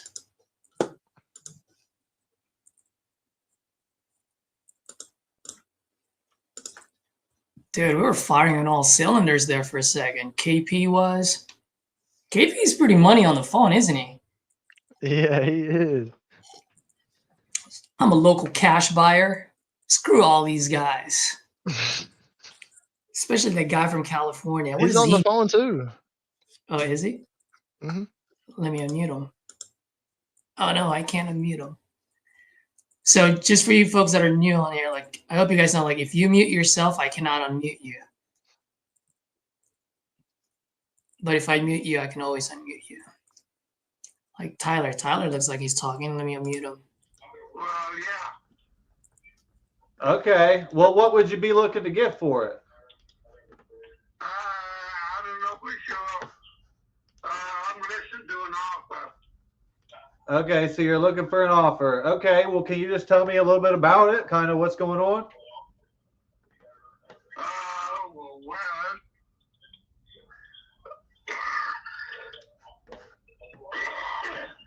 Well, I took the place is in good shape. There's new air conditioner in there. And there's got a 2-car garage and another building 8x12. And that's a good neighborhood. And everything is in order. The basement was remodeled.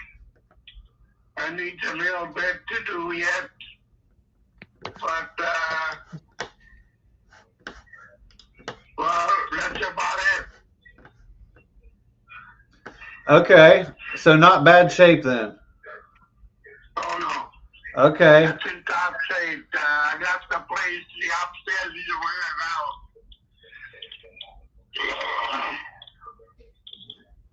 out. Okay, and are you living there? Or? What's that? Are you living there? I'm not me. No. Upstairs is for rent. Okay, so is it? It's a two-story. Okay, and it's like, are you using it as a duplex then? Upstairs one and a downstairs, it sounds like? Yeah, the upstairs is rented, yeah. I live in downstairs. Okay, makes sense. What's the plan after that then? You got a place to go or? Well, I have a daughter, yeah. Okay, so you already have a place. I got a place to go, yeah. No problem. Okay, well that's good then. I guess what's got you looking to sell it? Well, I'm trying to get, I'm retired, so I'm not gonna, I can't go out and get another job. What do you mean get another job? Well, I'm 88 years old. Okay. I'm looking for a job. So what you're saying, you need money, you mean? Well, they're taking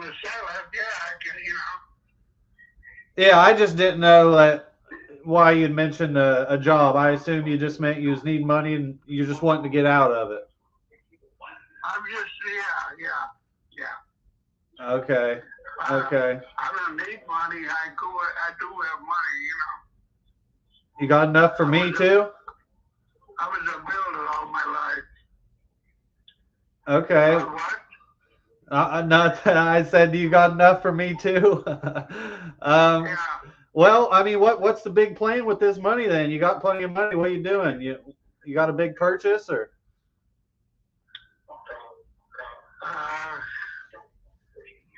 You talking about purchase?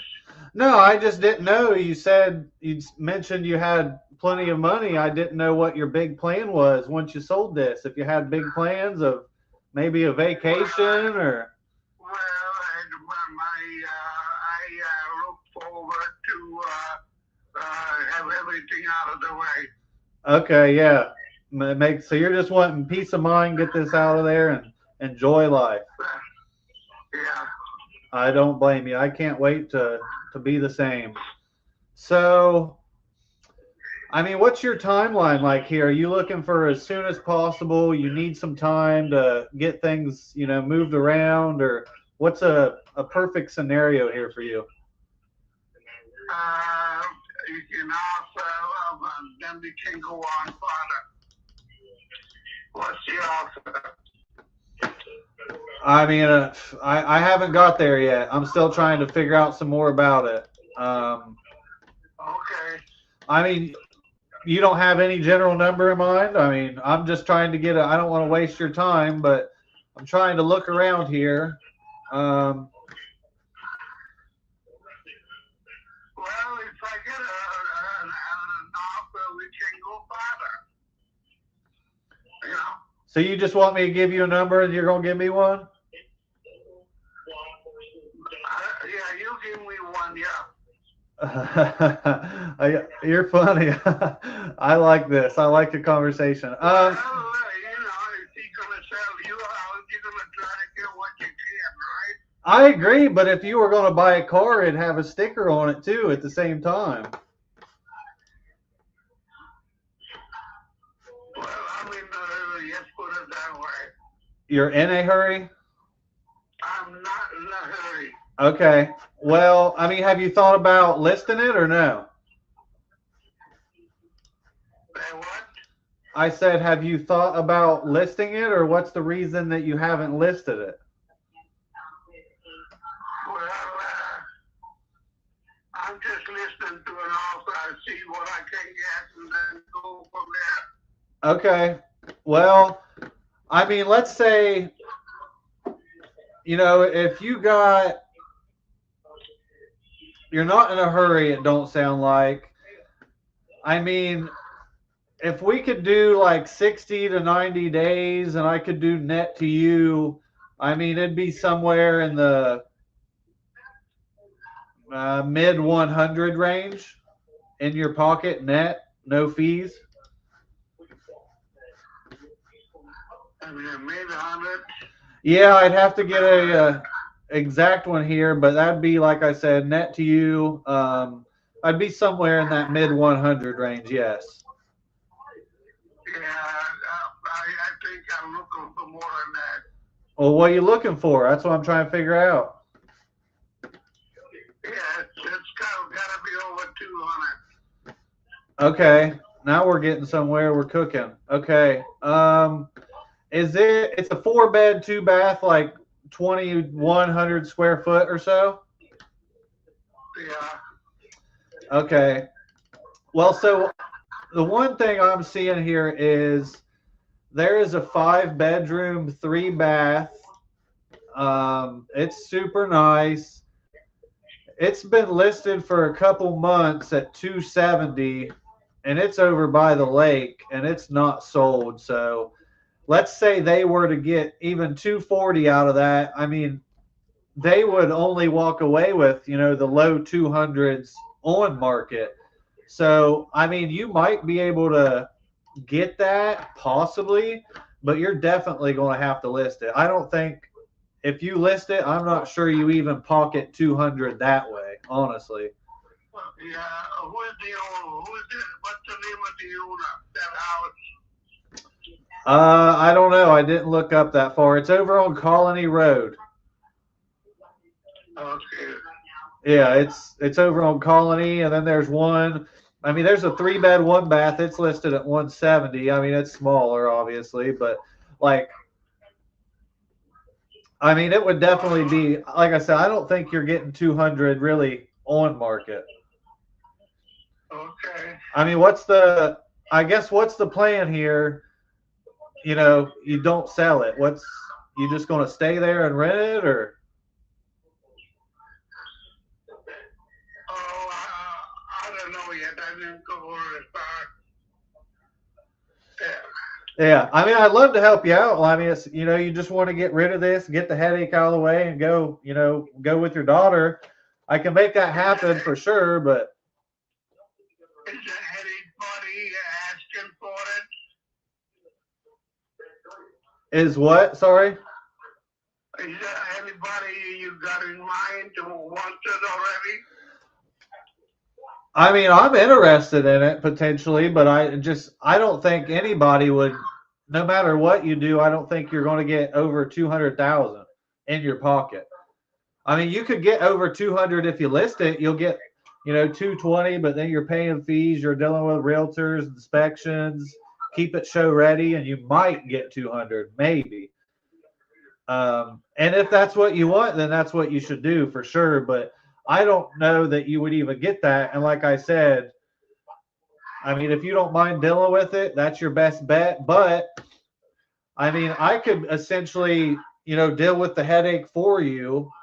And you, I mean, you're wanting rid of it, but it just is going to come a little lower price. I mean, I'm not. I know I got someone in the neighborhood that's very interested. You know what I mean? They haven't bought. Why haven't they bought it then? Well, they don't want to come forward. So they don't want to buy it. They do want to buy it, I think. Yeah, they want it bad. What do you mean they don't want to come forward? Well, for some people are, you know. Well, they must not want it that bad if they're not coming forward. Did I ask you about that or something? You still looking to sell it? Listen, it was nice talking to you. Yeah, I appreciate it, and I mean, I wish I could that's help the your info I got. but- I don't know if you spoke to someone on my team recently, or somehow you just came across my desk, and I'm a buyer, so I'm hoping I can, you know, get ahead of this before you sell to someone else. Yeah, I'll list it if I don't sell it with one of these calls like from you before. I'll list it at the end of February with an agent that's done several for me in that area. Okay. Yeah, but otherwise, sometimes sell it before that. All right. So I've got a lot of property. Okay, a lot of properties. You have a lot of properties? I do. Yeah. Is this the only one you're looking to sell right now? Right now, I sell one every few months, and thinning down. I sold 4 last year. I'll probably sell 4 or 5 this year. But yeah. How can I be the buyer for those 4 or 5?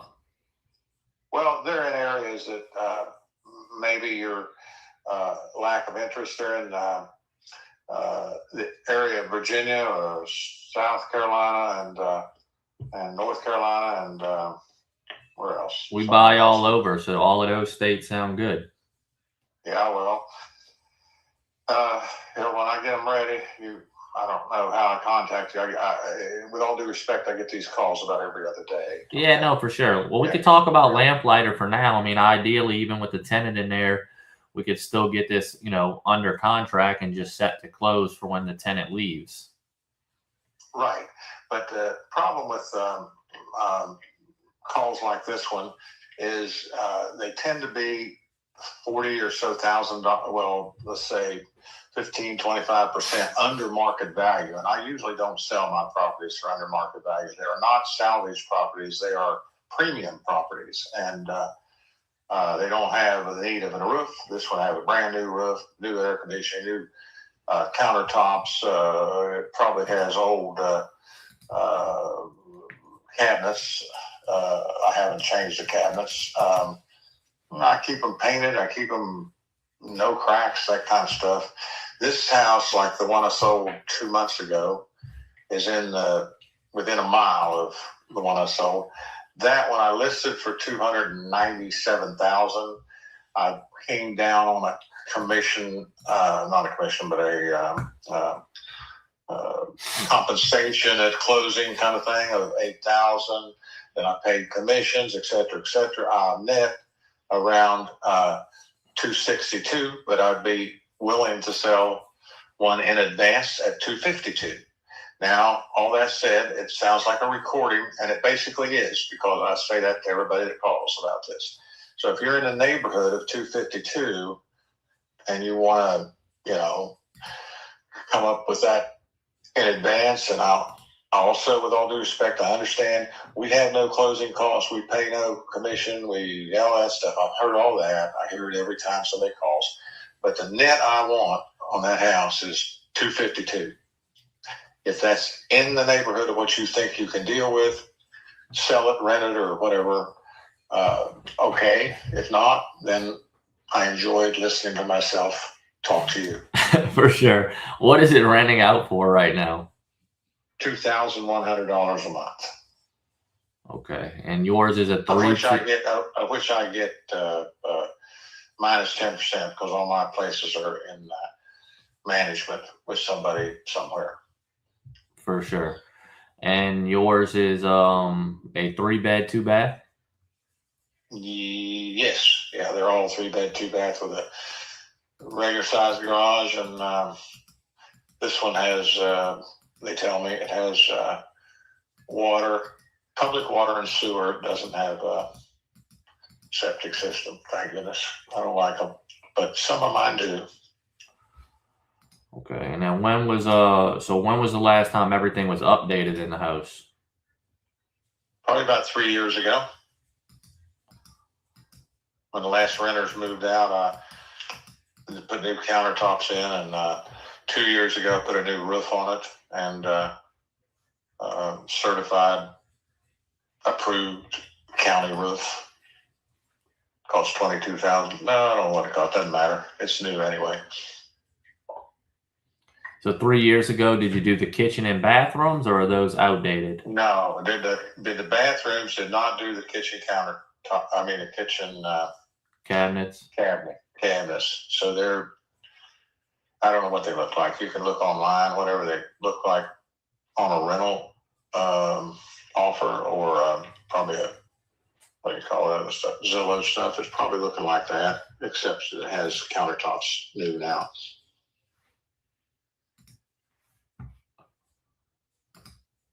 Okay, so you still have the same like black countertops with the brownish tan cabinets. Yeah, but the countertops, that black is granite. Okay.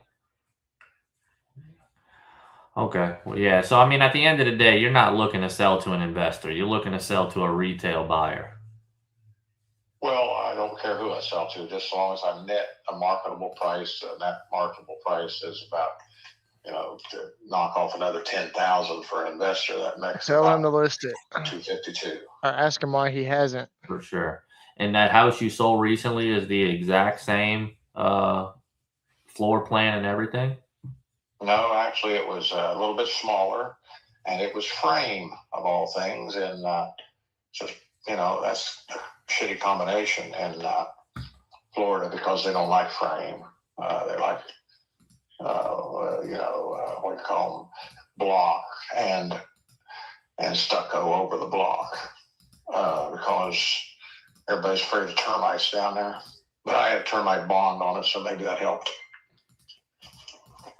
That makes sense. Yeah, I'm showing like completely renovated. It was selling around 305. Yeah. Probably about right, but I'm just not a little under that.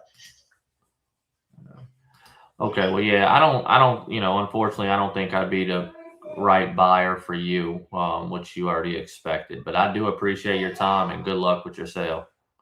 Well, same goes in your direction. Hope you get something. I buy them every once in a while. Hell, I bought one I think 2 years ago. So I walked through the place, and not to bore you with the story, but it stunk like cat shit and was awful. And lady said, I said, how much you want for it? She wouldn't say.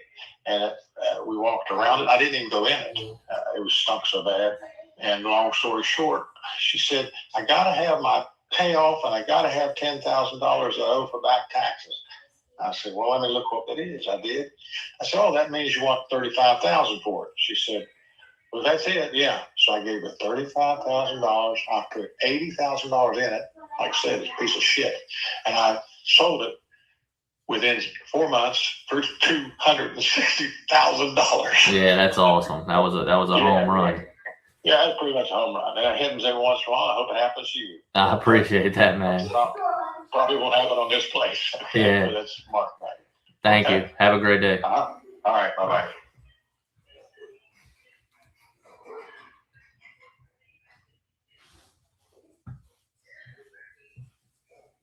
Yet I have to do my due diligence. It's I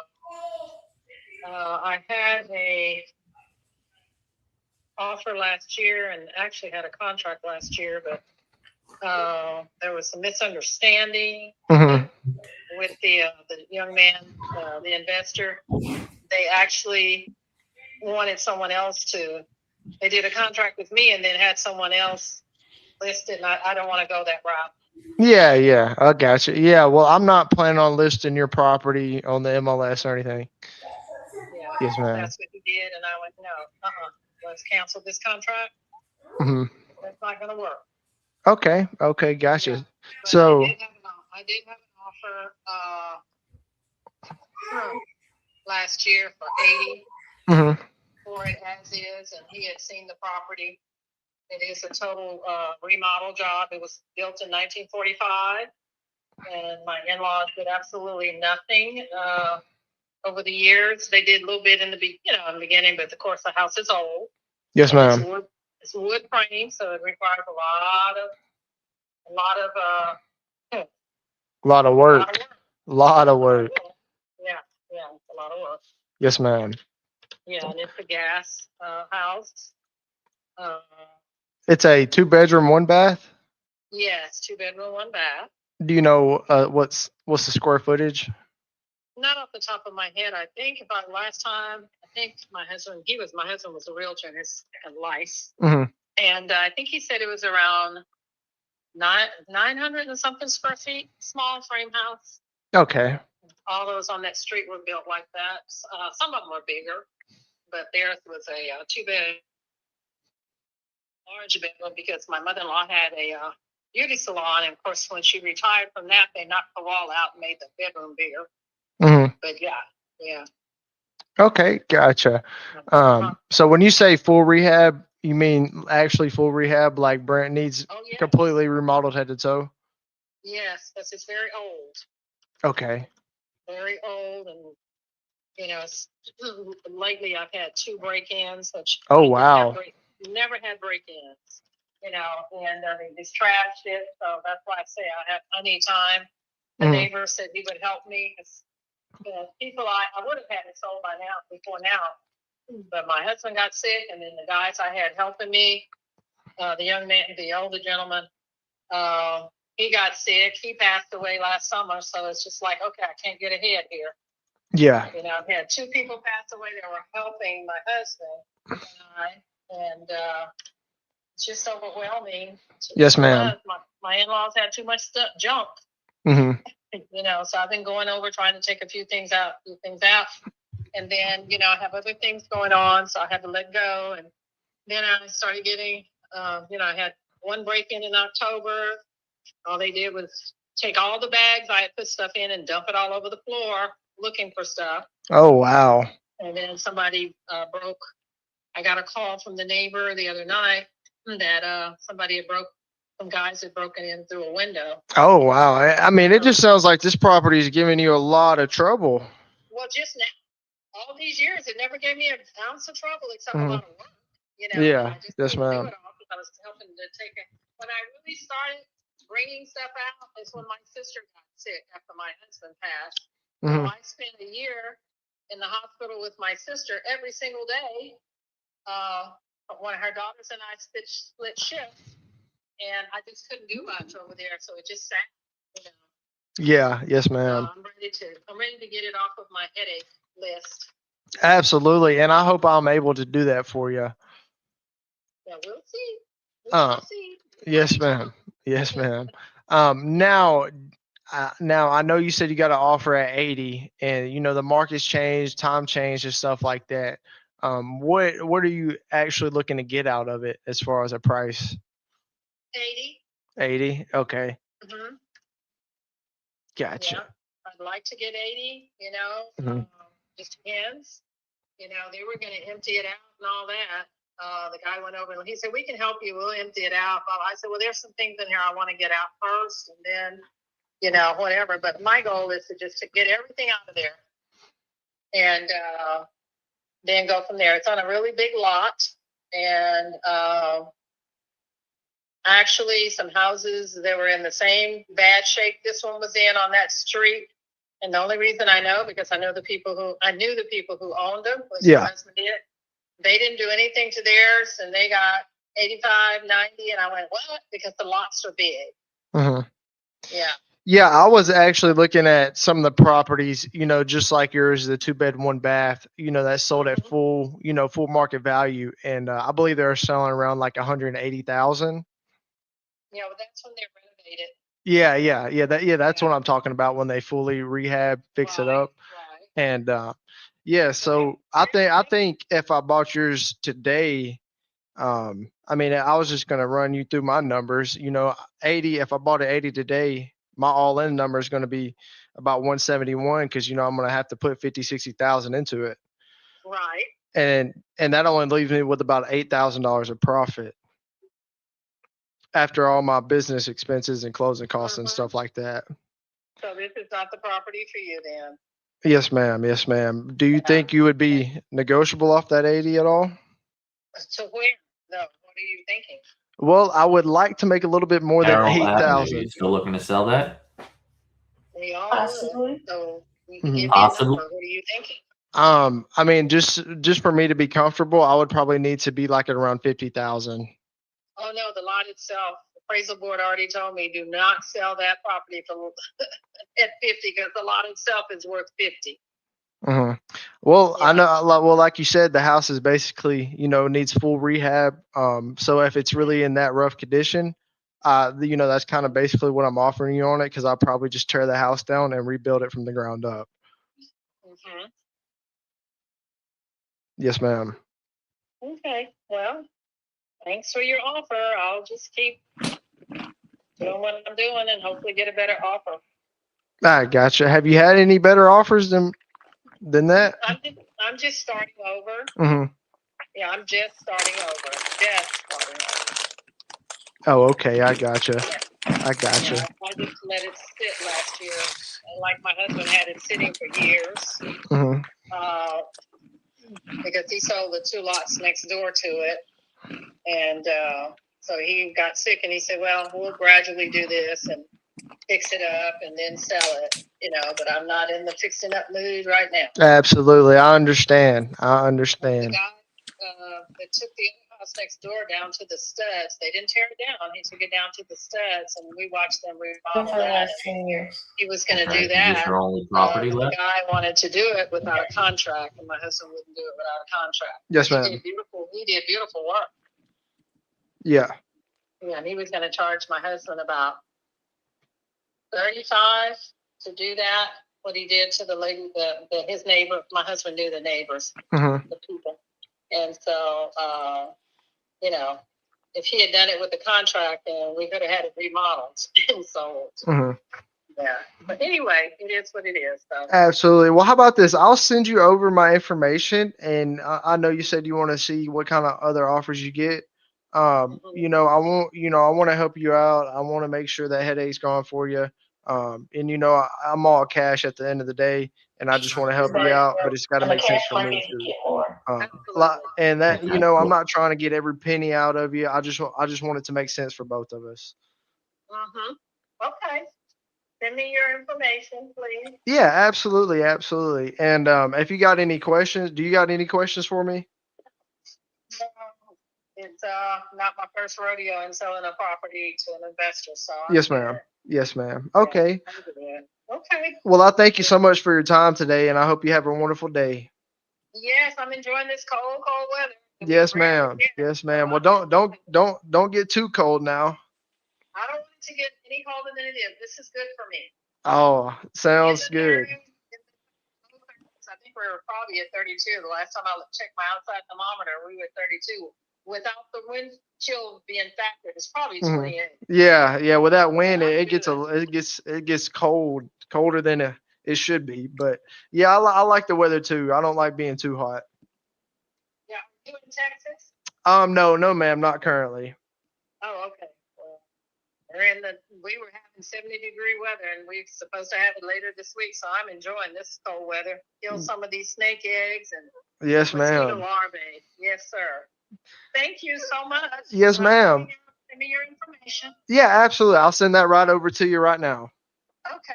Thank you so Yeah, much. yes, Appreciate it. yes, ma'am. Thank you so much. Have a good day. You too. Bye-bye now. Bye.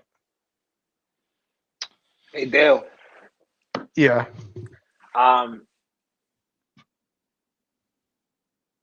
Two things that you can add to your calls. Before you start educating, you gotta position yourself like, hey, I'm trying to make this a win-win for both of us.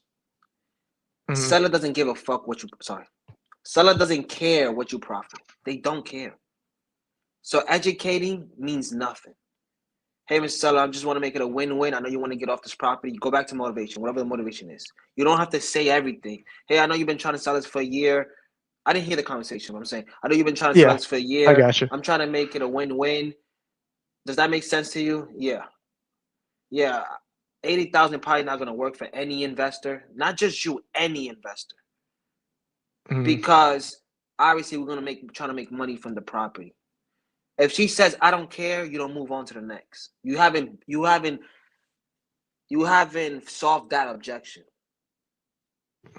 Yeah. So you're trying to get that objection. If she says, "Oh, I understand," so are you negotiable with your price?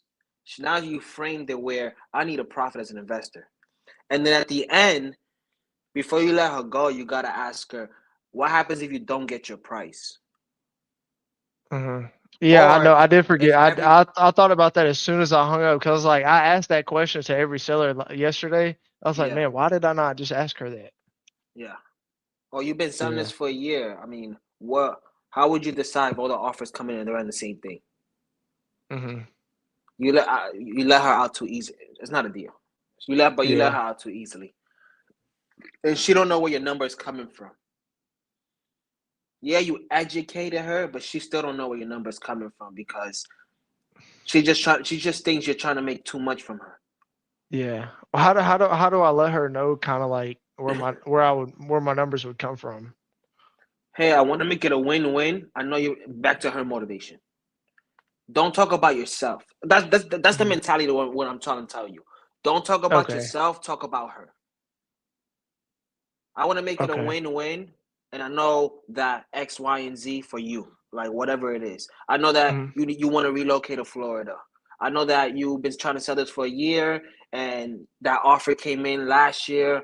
Where they at now? Did you pass that objection? I didn't hear the whole call, so I can't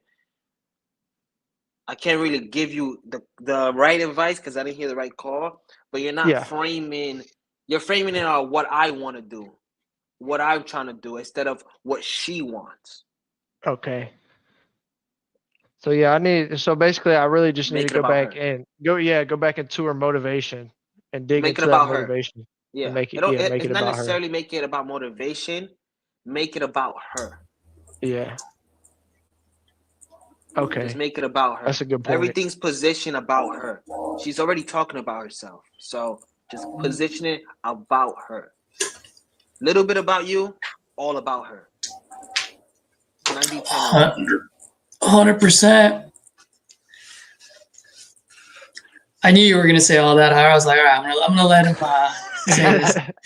Man, I just need to make it about the seller. Yeah, I mean that is. Yeah. I really do need to do that. Yeah, because remember yesterday, Dale, I said like the only two things you need to work on, because you're pretty good on the phone, on the phones. The only two things you need to work on is framing and your tonality, because you have a very strong tone. And so even though you're educating or whatever you're saying, it just comes off very strong. And so just framing it the right way, just like what Hyra said, make it all about them, not necessarily about you. Yeah, people love you though. From the only some calls that I heard from you, people love you. Mm-hmm. They all get off with a Something nice about you. smile on their face. You know what I mean? Yep. Something about you they like. I don't know if that's a good thing or bad thing. I'm just saying they like you. I don't know, man. They like you. So you can use that you can use that to your advantage. Yeah. Yeah, I'm actually gonna, now that you said that, I'm gonna when I follow up with her, I'm gonna ask her like, hey, what happens if you don't end up selling this? You know, go down that path and then go back to, I was really trying to think on why she really was selling it. I know she talked about That's not a good sign. Yeah, I know, but she brought up a lot of different things about how her husband died. She had to stay in the hospital with her sister a lot. But what I'm really thinking about, she never really told me why she was really looking to sell it. Now that I think back on it, because she she talked a bunch about her family, how she was looking to sell it for a year. It was sitting for a year. She had it under contract. Then she went in about talking about her husband died. But now I'm thinking back on it, she never really told me why she was looking to sell it. So maybe that was a problem. Maybe that was a problem. You went to educate instead of asking. Yeah. Well, she was Ira, talking about on top of that, not only did he go on education, everything he said sounds like buzzwords as motivation. That's why. In the heat of the moment, you thought you had all the motivation because husband died, tried to be selling for a year, hasn't sold, right? Like for a lot of people, those are like, oh, she's motivated. But we still that's don't what know I was thinking. But yeah, now that I'm thinking, it's like she never really told me why she was selling it. that's right. That's right. Exactly. So this was a great call because now you just learned something. Mm-hmm. Hopefully you learn that, you know what I mean? Like that's the learning lesson from this call. Absolutely. Oh, by the way, boys, guess who just called me? Who? Good old Miss Alice. Who's Alice? the first one that I talked to earlier. Oh, really? Oh. Yeah. She's like, hey, I just want you to know this is my number. My brother was in the car earlier and he really liked you compared to all the other guys that I talked to. Hey. So he goes, let me think about it because you sounded like you know what you're doing. And he was telling me that, keep your number on my phone. So let me just think about it. I'm stuck at that 25. But let me see if I can come up anywhere between 20 and 25. And what did you do that Dale didn't? What was that? What did you do that Dale didn't? You made it about her. Yeah. Yeah. Now I did educate her as well, just so that the education is good because at least you're showing them that you know what you're doing and you're not trying to just lowball them for the sake of lowballing, right? But that being said, you got to marry that with what they're trying to accomplish, something about them. So it's just like what Harry is saying, we just want this to be a win-win situation, ma'am. So let me explain to you why I'm coming with my numbers. And then based on that, you know what I mean? Without saying you're also winning, but this gets you X, Y, Z. Yeah. I think in my mind, I was trying to do that, but instead of saying what y'all said, I was saying I guess I want to help both of us out, but I think I want to make sure it makes sense for both of us. Because I think that's what I said instead of saying what y'all are saying. What can help you is comp when you get to that point. Yes. Comp all the way at the end. Comp with them. Yeah. Well, the thing is, I don't my PropStream account got flagged, so I'm not used to comping like this at all. So all I'm doing is Privy and Redfin right now. So my mind is kind of messing with my mind too. So I might ever since I started, I was using PropStream, but now it's just I can't use PropStream. So I'm my mind's kind of freaked out. Once you find the motivation, the problems, and what they need, you can get it as cheap as you want. That's not the issue. The number is not the issue. So I get what you're saying. That fucks everybody up. That messes everybody up. But Yeah, like if I can't comp, it probably mess me up too. But at this point, I look at Zillow. They motivated. I tell them, I hit them with a range. I tell them I need to be a win-win. They're open to it. I can do whatever I want now. Yeah. But yeah, I get you. Yep. I mean, everybody's messed up when they're uncomfortable. Yeah. Yeah, it's so annoying. It's all right, dude. It's just it'll be with all the reps that you're doing. And for Yeah. everyone that's watching, it's just we all go through this. Like Hyro went through it. I went through it. Tyler went through it. Everyone goes through it. So Gotta adapt. you gotta adapt. And what's cool about these type of setups is that you do have someone who was in that situation, who's gone further, and now we can actually share, give you insight and feedback of what we've learned, and that shortens your learning curve. Earlier you guys didn't see my comment. I was like, how many? Like, let's do an over under on Tyler saying okay, like Little John. I didn't even know I said it. I don't even know. But I see the comment, and I was like, I gotta quit saying it.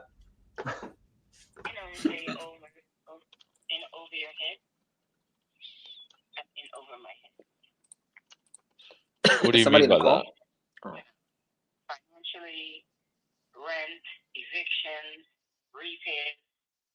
You know what I mean? I'm drowning. Oh, Over wow. my head. That's called drowning. You're in over your head. The water's like over your head or something. You're drowning. I'm in over my head right now. That's what I mean. Jeez. Okay, I'm really sorry to hear that. Okay, so I know you mentioned 4 condominiums. Let me help you out. Which one do you want to start with? Which one is causing you the most stress? All of them? Okay. What would you like to happen? Yeah. They get their foot in. And then after that, it's just one story after another. Right? Right. That part. That part. Yeah, I can. In a landlord, they will tell you. Watch what happens. What am I getting from the rest of the family? I told you so. I told you so. That's all I'm getting right. Jeez. Okay. Well, what would you want to happen in a perfect world? I'm thinking it would be the choices between, like when you start, number one, you start out with yourself and try to put everything together, make everything work out. The sweat was moving right along smoothly. I bought 1, I bought 2, I bought 3, moving up. Right. And then by 2024 was my first eviction. And that took about 6 months. Damn near wiped me out. That was the first. Right. So the first step, as I mentioned, I said 3, right? 1, me doing it by myself. Owner, property manager, collector, evictor. I'm doing everything by myself. That's 1. Number 2 is the people they call property management company, where you pay them a fee, they do everything for you. Right. And then 3 is to just sell and just walk away. Now it hurts me on that part, but I say walk away because I put too much in. You know what I mean? Right. I mean, I hear it. I really want to help you. So let's find a solution. All right. So I know you're dealing with some evictions. There's 4 units. Are all 4 units? Are you dealing with evictions? Yeah. When the first one wiped me out, and when I say wipe me out, while I'm dealing with an eviction, I'm not getting any money. But yet there's still all the bills and the livelihood and the living expenses, right? I used up all my savings and all the stuff that I bought. Every single one. Down to the last dollar. That was the first strike that wiped me out. And then as a strategy, I'm thinking that tenant that I evicted and the other tenant who has the whole place to himself, right? But when the eviction happened, that second person stayed for 6 months, I made a conscious decision to start renting out rooms. That's what I decided. Because to me, in my head, instead of having to wait for a whole family to get out, if one person's not paying, the other two is paying, right? Mm-hmm. All I can say is they're all 3 bedrooms. So yeah, there's 3 people in each house. There's 3 people in each house, and I have 1 room for myself where I sleep. So it's all rooms, and the one person who was renting before all of this happened, that same person is still renting the whole unit. But everybody's late. Everybody come up with stories and excuses, like I don't have the taxes to pay, like I don't have the Georgia Power to pay, like I don't have my own bills to pay. You know what I mean? And I'm drowning here. I'm drowning literally. So out of the 3 options, I failed as my own property manager. I have yet to think or trust anybody who can be a property manager that's going to be able to manage this properly. And third is like, what do you call that? The easy way out. I just want to walk away. Right. Well, I want to help you walk away. So, I mean, it seems like the most important to you right now is just getting a fresh start and being able to breathe properly. Peace. We're talking about peace here. Yeah. We're talking about peace. As a human being, we're talking about peace. And I value that the most of anything. And right now, I am hurting. Yeah. As you can hear from my tone. And I'm an emotional woman. Of course, my tears are going to come out. They're going to come out because I am hurting. Yeah. No, I mean, I hear it in your voice, and that's why I want to help you out. So let me start with, you said 517, 518, 522, and 809 Camelot Drive. The last one. Okay. So 809 was the last one you purchased. Yes, that's May of 2025. So that was last year, May of 2025. Okay. And then out of the 4, which ones actually still have tenants in there? All I tell you, Just go one by one. Go one by one. there's one person. Let's talk about this one first. Okay, what's going on here? Get the price. Give her. That girl assaulted me. Oh, If wow. you need help, if you need help comping, just let us know. I came upstairs with an HVAC man, came in an emergency call, no appointment whatsoever. So I knocked on the door. I was let inside. It's 517 Camelot Drive, Atlanta. It's a condominium. Me, snatched me, pushed me, and shoved me out. Didn't slam the door. Jesus. Yeah. And then they're upstairs. I'm downstairs. I'm on the downstairs filling out the eviction papers. The person comes in downstairs, knocks on the door, comes inside. Somebody opens the door. They see me on the computer with all the papers. Snatched all the papers and ran back upstairs. What? That's. I'm being traumatized by one individual in all my properties. She's being served. She has to. One room is empty. One empty room right now. Just one. One empty room of 4 bedrooms. The 4 units with 3 bedrooms. One room is available right now. That's it. Everything else. Is it possible for you to write that address in a private chat?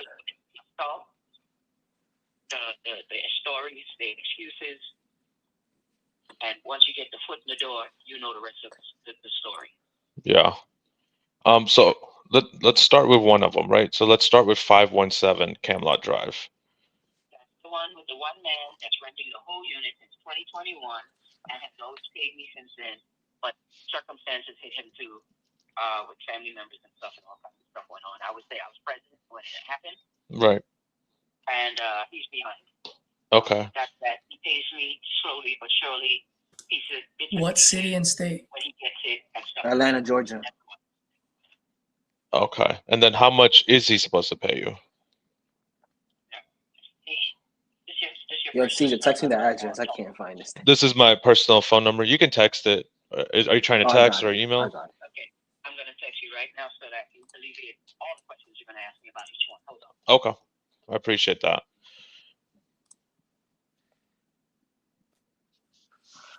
We got it now. Hira got it. He was just looking at the wrong one earlier. Okay. I appreciate you guys helping me comp this. Let me do that as well while she's looking. Which one are you doing, Hira? Which address? I'm I'll do doing- the others. 518. I'll look up 517 right now. My phone number? Yeah, 7058. So this came over as potential spam, so I don't actually get to see like who's calling. Oh, okay. Well, I appreciate you telling me that. Yes, it does end with 7058.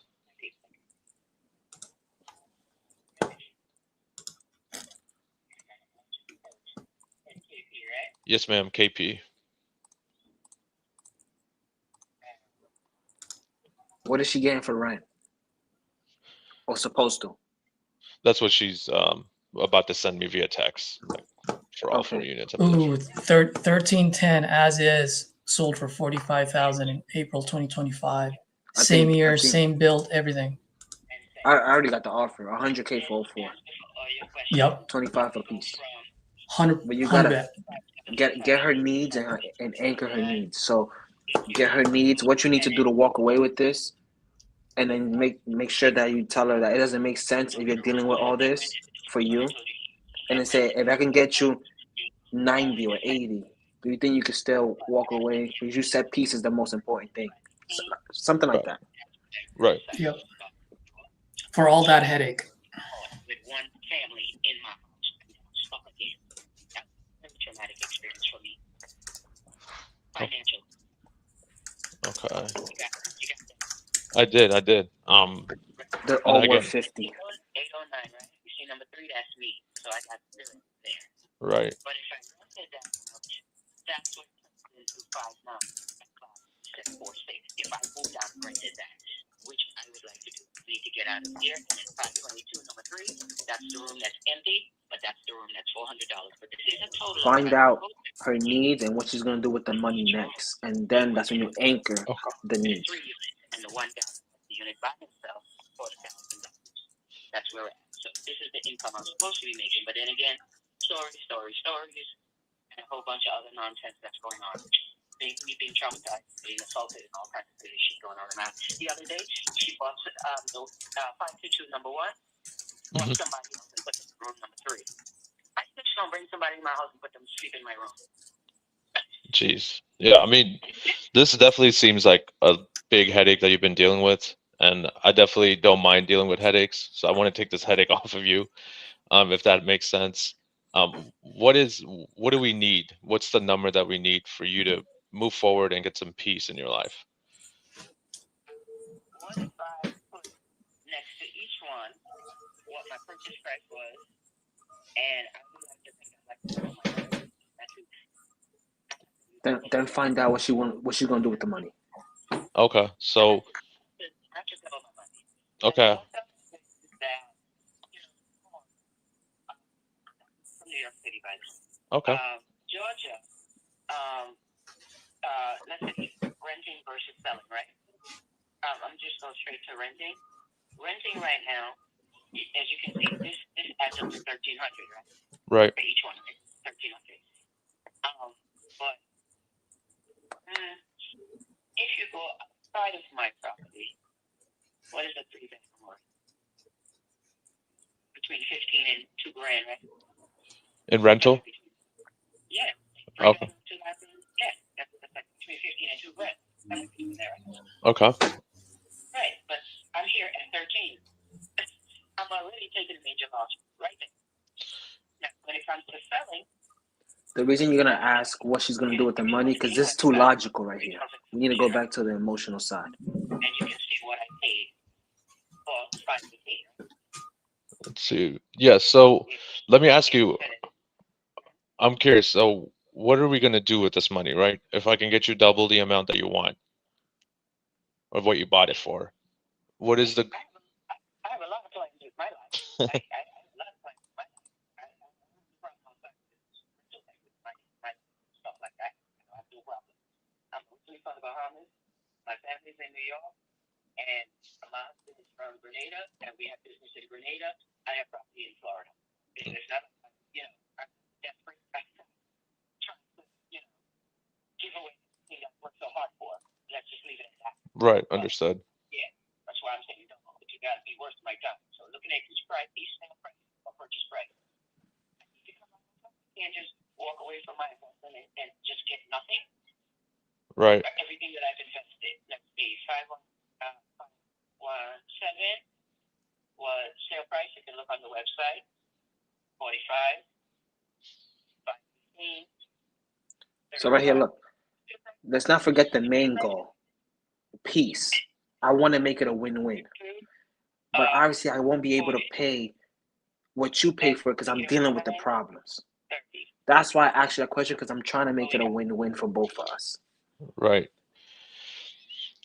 I'm adding those together. So I do want to say, like, I want to make this a win-win for both of us, right? And at those prices, I still have to deal with the headaches that you're dealing with, right? I still have to deal with the evictions, like, and my main goal is to bring you peace. When I purchased Uh-huh. So you got to make it more engaging. Let's not forget the main goal. Pause. Let her talk. Make it more engaging. She's not listening right now. my stipulation or requirement to purchase your unit is to get it empty. Because I don't know what headache you was dealing with before, but I'm not taking on your headache because I'm buying your unit. I made sure everybody got out. That means you get to start first. So there is an option for that. Or if you feel that you can deal with what I'm dealing with better than me, maybe you have more experience or expertise than me. You know what I mean? Or even as I think it's a single black female, to be honest with you. Single black female, I got no man here, so I have no muscle. You feel me? Yeah. They say they do whatever they want and get away with it.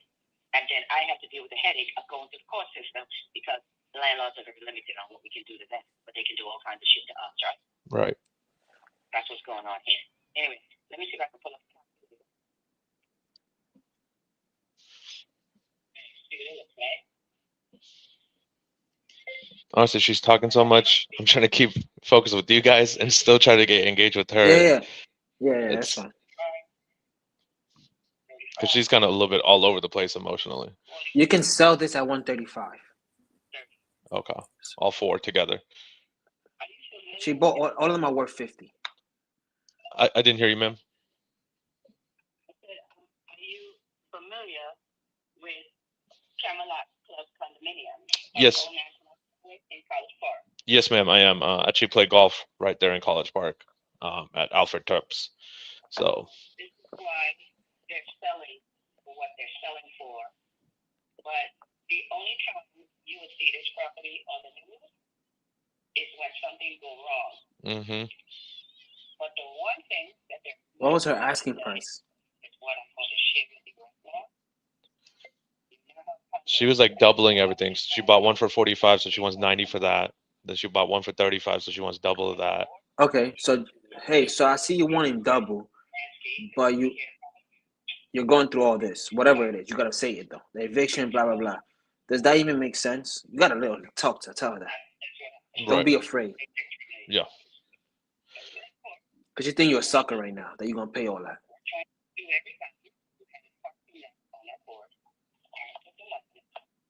And you gotta interrupt right here. Just talking.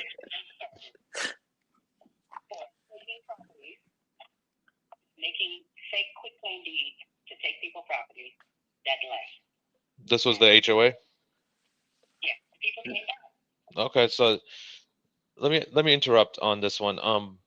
There's a lot going on here, right? You got tenants, you got HOA. Let's get to the price. So I know we were gonna bring out the calculator. What is the price for all four that you're asking combined?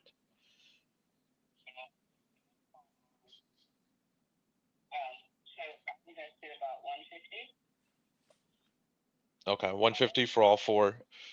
That's the price that I paid. Right. Now, each of my units, I'm not sure if you've Googled yet, but take a look at any pictures. I'm talking about floors, walls, and ceiling, and all the appliances in between. I'm talking HVAC as well as hot water pump. All brand new. Yeah, but you have to do the eviction, so we don't know how they're gonna leave it. 9 is the most recent purchase. This is the one that I'm living in right now, working in because I buy one. Hold on. Let me finish. Yeah. And we're gonna stack the list. Okay. So Let her talk, 'cause she has to come up with this price. She said 150 for all. Okay.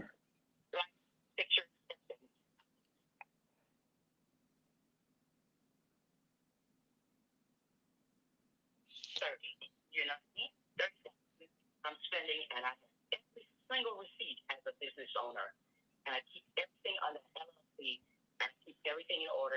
You gotta take control of this conversation. She's talking too much. right. So Now let this me way ask you you become a this. buyer. Is it still in that same condition, right? You did all this, you're trying to evict these tenants. What is going on with the condition? Have they obviously they don't respect you to even pay you. So do they even respect you to take care of all the upgrades you've done? I take care of my property myself. Remember, I'm the property manager and the. Right. But are they letting you into the units? Are they maintaining the property that you have, Omas? I'm the one maintaining it. That's the only girl or person who tried to put me out. I think you hit her strong here. Hey, look, I gotta do the eviction. Your main thing is peace. For me to get this done and get you out of this situation, I need to be at X amount. But like, this is when you raise your voice, stand still, stand tall. You know what I mean? Like, that bass in your voice. And then this is when the real conversation is gonna start when she hears that number. Yeah. No, I understand you do it all yourself, but you have to realize when I buy these properties, I'm gonna have to deal with these evictions, right? I'm gonna have to deal with these tenants and the headache. No, don't let her interrupt you. Stay strong. What? I'm just confused. Why? I'm gonna have to deal with them. They haven't paid you rent. They're gonna squat on me. I know as soon as I put the contract in, you're gonna walk away. I'm gonna deal with them as squatters. So this what works for me. And this is the number. So let me.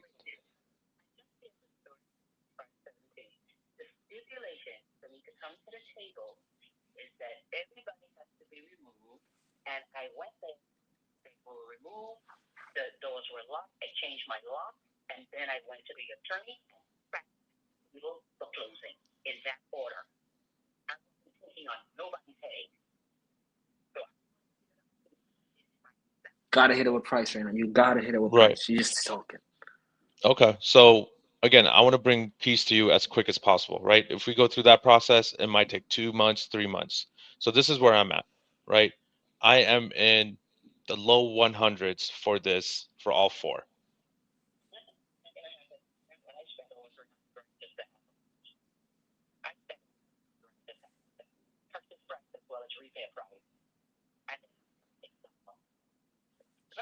I can't hear her.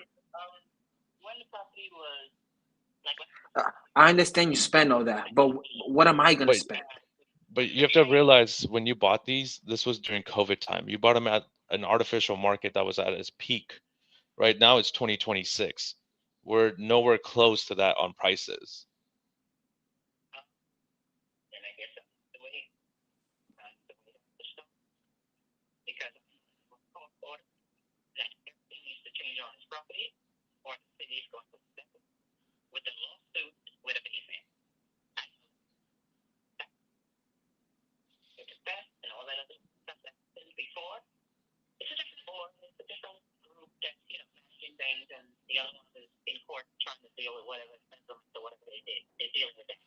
Alright, look, KP.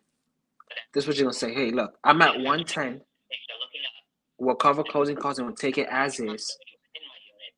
She goes against it, you be like, so I thought you were drowning.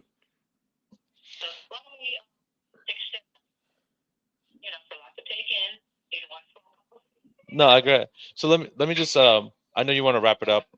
I'll give you where I'm at, right? So I'm at 110. I'll take it as is. I'll cover all the closing costs. And I'm just a little confused because I know you were saying that you were drowning earlier. So does 110 work to bring you your piece?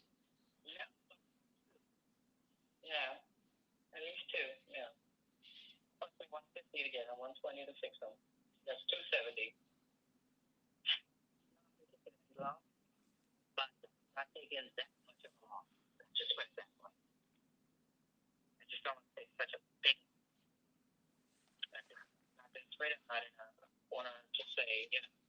because that's a lot of additional income that comes from different sources and different places with the LLCs that So let me ask you this.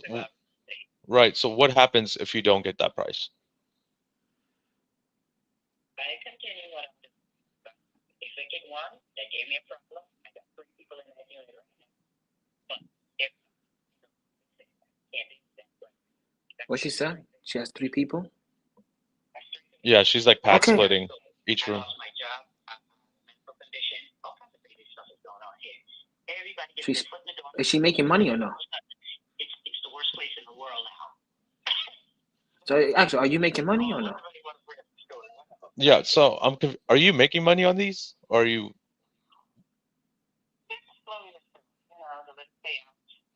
But it's not where it's And then actually, do you really want to sell it? that's what it's supposed to be. She never said no to your 110. So we need an answer. It's only been a year, you know. Okay. So, right. So let me ask you this. Yeah. So I know you're drowning, but do you really want to sell it? Tell her, I'm giving you a way out. Right. But I'm throwing a lifeboat at you. You're drowning. I have a lifeboat. Do we not want to take?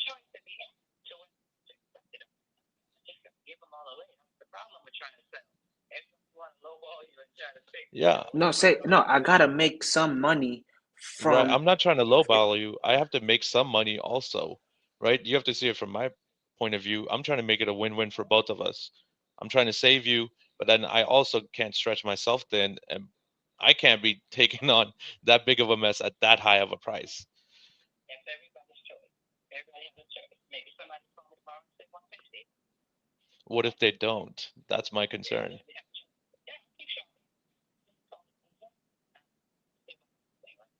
So, okay, that's an option. I'm also an agent, so I can also help you list, but I know You're how the selling listing yourself. game goes. The one who's been purchasing all my units with me and making all my closings. Right. Same person I've been dealing with since 2020.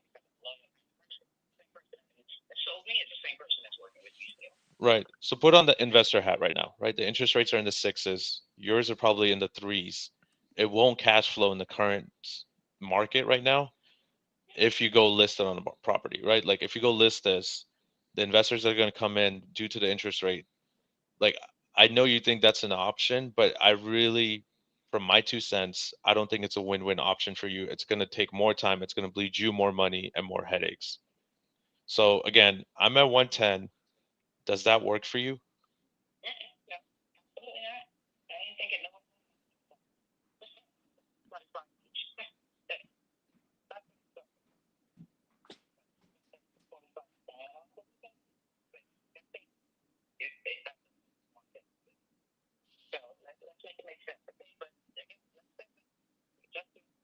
You got the info. The lot to take in at one phone. Right. Sleep on it. I'm going to sleep on it. Talk about something. I'm going to sleep on it. And think of my answers of which direction I need to take. Okay. That's why I'm making these Schedule a call. conversations right now.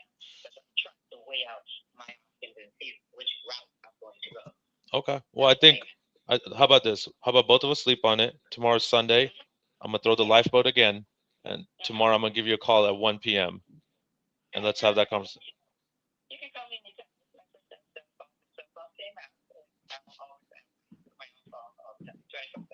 Okay, great.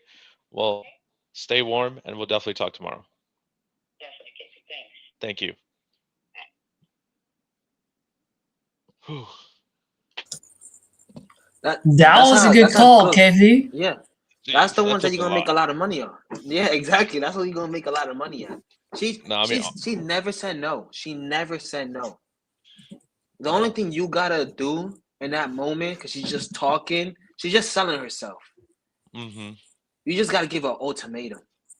Yeah, no, I appreciate you saying that because I would have let her ramble on, and then she would have taken me so many different roads. I'm like, bro, where are we going now? Like, that's 25K right there, easily. Yeah. I mean, let's see. I'm gonna give her a call tomorrow, and I'm gonna use the same lifeboat. Yeah, And and you never went up on price. That's a good thing. You never went up on price. You know, some people will offer the 110. Oh, maybe I could do 120. You never went up. I'm firm. I'm a buyer and I'm firm. No. I'm still confused with the eviction stuff. She's saying like they are there, then she's saying that's not there. I won't have to deal with it. So I think what's her name, by the way? Just first name. Josette, Jose. Okay, so she is the owner. Okay. One thing I would like to add too, and this is for everyone that's watching, this is literally what we mean by you close 1 out of the 10, and then out of the 9, you find the other one, right? Because the 9 that are highly motivated, but they're still in the wrong price bucket, and you're literally just going like this. You're walking them towards that right price bucket. And this is where we differentiate the closers, right? Because that's when you find it and you go, okay, now I need to go walk her down that path. And tomorrow she's going to be closer to your number. Oh no, she's thinking about it. Oh, But she's for all definitely the speed thinking to, about it. yeah, for all the speed to lead users, this is where you buy out the lead. Go buy out that lead. Buy it out so nobody else buys it. No, buy it, pay that 149 because you can make 25 grand. Buy the lead out. That's true. Yeah, that was a great call, bro. Look at Hiro advertising for Speak to Lead. Did you hear that? Gene, did you guys hear that? He just told everyone to go buy out that lead. He just got 149 out of this. Caesar asked for the first name, so I'm making sure no one else gets it. Nah, you're good. I was gonna struggle there. Nah, I'm not worried. Unless they want to hear that for 30 minutes again.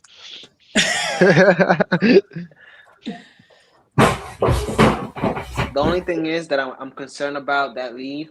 150 looks good if you don't know what you're doing. Somebody will offer 150. Yeah. Well, or hit it with a kill shot. She bought it for 150. She wanted it in the 3s because she bought together 150 and then she put 30 in each. So she was at like 270 or something. You got it. But Yeah, again, you got I mean, it. she bought it during COVID time. That's like the peak market, right? Like, I think she needs to really realize that as well. Like, things are not what they were at that time. Now, the only thing is when you follow up, you know you lost all momentum, right?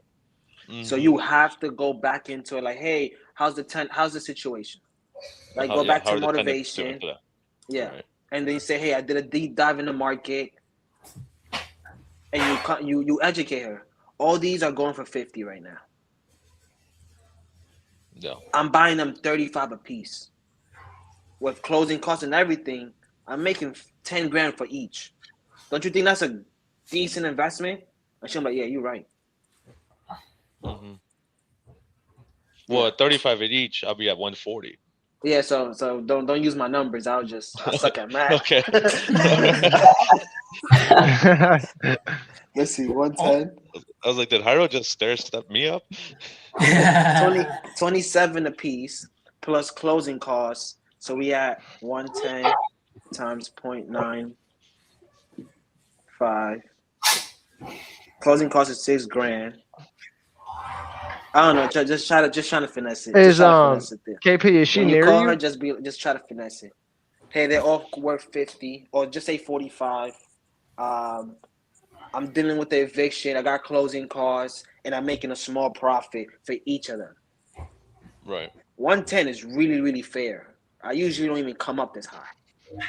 Yeah. But I know that you want peace, and you just bought these. So what's really more important to you, the money, or you getting out the situation? Hiro, can I add one thing? Yeah. That I think we're both missing out on too. We're so far we've done a good job of having her picture her current moment, and that's why Hiro is telling you when you call her, since you lost momentum, you want to have her visualize her current moment again. But what we need to do later is, or what you need to do later is, have her visualize her future. Her future is you're either drowning or you have $110,000 in your bank account 30 days from today. What would you like? Yeah. The only thing with that, Caesar, because Mhm. I was telling him what does she want to do with the money. Mhm. She starts talking and you lose momentum. You She's do. a You do. talker. She never Yeah. answers your question straight up. Yeah, she doesn't. That's why I was It's like, just go straight into it. And Yeah. she is No, an no, I would. investor. She is. No, no, I 100% agree with you, Ira, and I would do that. All I'm saying is you got to keep it in your back pocket where, and it's Jerry's line, right? Hey, I understand. All right, hey, maybe it's not a deal for both of us. I get it, but just curious. 30 days from today, what looks better, headaches or 110K in your bank account? right. It's a very direct line. You know what I mean? It's a direct question. Because then she's gonna have to process that, visualize it. She's like, "Man, this guy's actually right. Like, what do I want? A headache or 110?" Right. I'm writing it down. Yeah, no. Yeah, no, that was a beautiful call, bro. Appreciate it. Because Bro. like as soon as like I was thinking about it, as soon as she started bringing up how My like bad, she I didn't thought hear you the was last thing you said. I got a call. when she started bringing up how she thought she was lowballing her and stuff, I think I would have went straight to like the numbers and explained to her like, you know, the numbers. But Yeah, honestly, I didn't have the numbers because you guys were kind of doing that, so I was just trying to stay engaged on the motivation and like the trying to keep up with her rant. So Yeah. honestly, I didn't even have my profit calculator or anything. I was really leaning on Hyro and you guys to just, hey, Yeah. this is what the numbers are at. I was like, okay. And Yeah, also, when it's this a package, is it's weird. Yeah. and this is also like knowing your audience. This is where I wouldn't really go too much on the numbers, Dale. I mean, I would, but not like per detail. yeah, yeah. Like Right. just like the all just going back high to the level, all in number. high level stuff.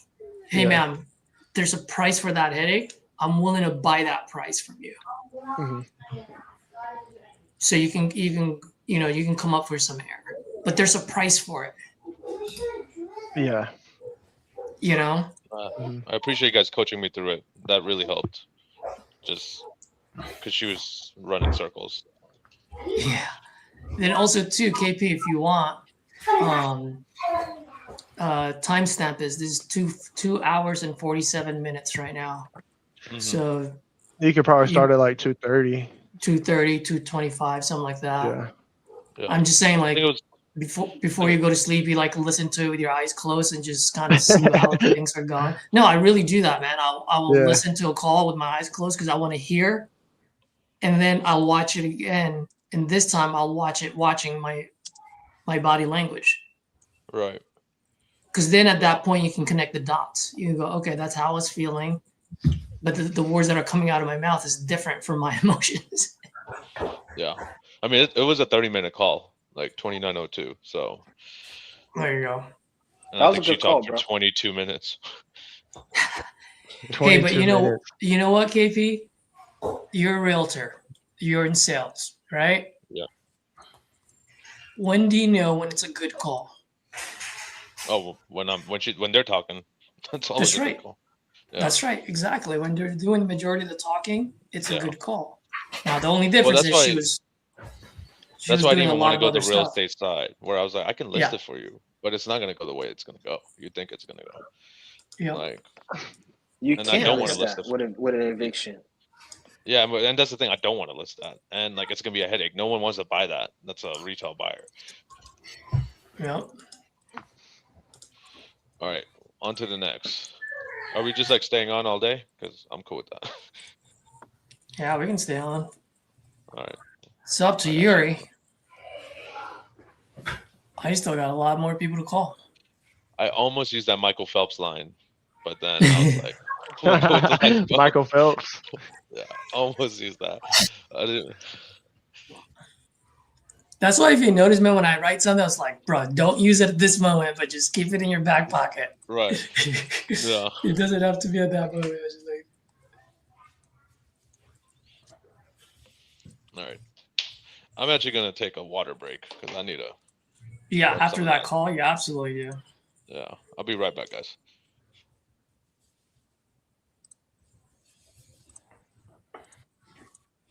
Hello. Hey, may I speak with Adrian?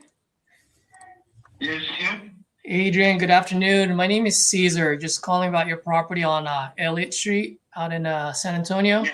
Are you by any chance still looking to sell that property? I'm sorry? Are you by any chance still looking to sell that property?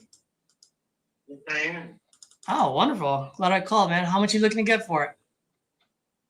I'm looking to get about 140 on it. If you can get as close as you can to the 140.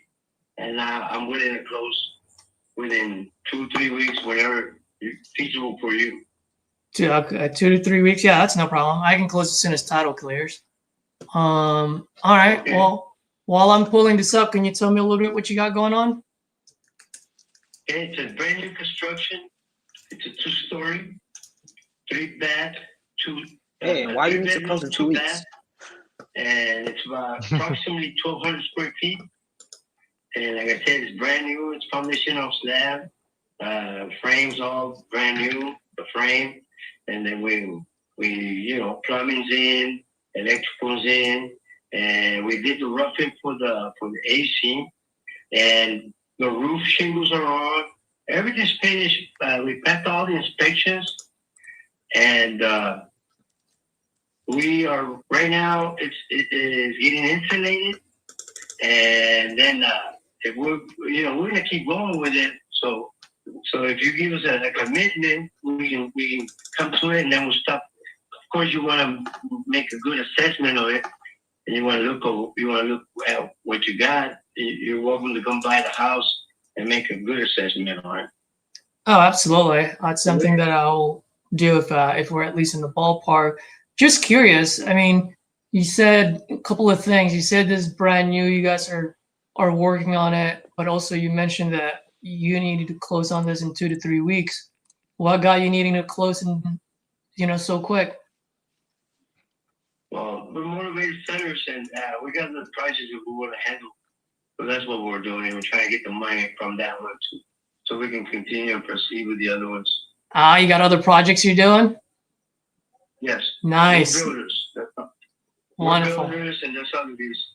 And we beat into more than we can chew.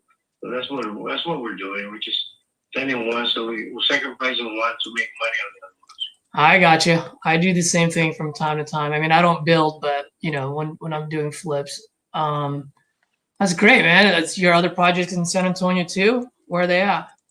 In San Antonio, and this is a good property, the one right here, because you are about within a 2-mile radius of downtown.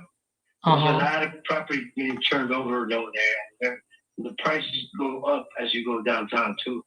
So, and then the fact that it's brand new, so you got a lot of margin in it. If you can meet my 140, house be worth about 220, and then for you to dry it in, all you need is drywall after this, because we passed all the inspections and everything.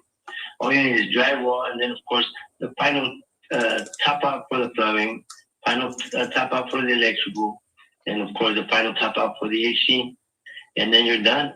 Finished floor and cabinets. How much do you think that's going to cost me? At most, if you're good at what you do, at most 40, you can put down 50. So if you do 140, 150, so you can still got like a 40,000 profit margin if you're gonna just flip it over. I'm leaving margin in it for it. Like I said, I'm sacrificing, and that's. But we're also willing to. Let's say we make a deal, we're willing to carry through for you, and carry the construction for you. We can't handle the financial stress of financing 3 houses and then our individual lives. You know what I mean? Yeah, So yeah. That's what we're. So you need to cut off an arm right now, huh? Right. That's where we're at. Gotcha. But when you look at it, make me an offer, and even if it's not what I want, look at it, take advantage. If you do need me to send you some blueprints and pictures, I have my nephew send them to you. Yeah, I mean that'd be great if you can. And also, just to let you know, Adrian, I'm very different from all the other guys that talk to you. I don't even make another call, or I don't have a fake underwriting department. I mean, you sound like you know what you're doing, you know what you're talking about. You sound like you're very transparent, right? I do see the 220 as a potential ARV for me. So you're saying $50,000 of repairs, right? Yeah. Okay. So just like you, man, I mean, I know you have all your projects and you're. 50, and to be honest with you, 50 is more than decent. I say it's 40, but I'm giving you the numbers to where you can know that you got a little bit to absorb on this side and on that side. And then you will be, I say this is a good return, about 40 or 50 for you. Of course, you got to come in and put the money, you know. But Yeah.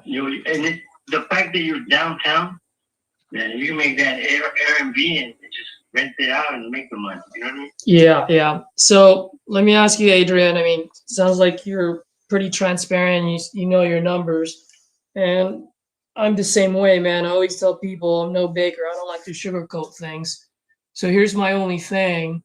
If I run my calculator based on your numbers, right, I can sell it for 220 after I put in $50,000 of repairs, right? Now, obviously, I'm going to have closing costs because I'm going to pay closing costs now and I'm going to pay it later. I've got all my other holding costs. As you know this, you're a builder, right? There's costs that we got to carry between now and when we sell the property.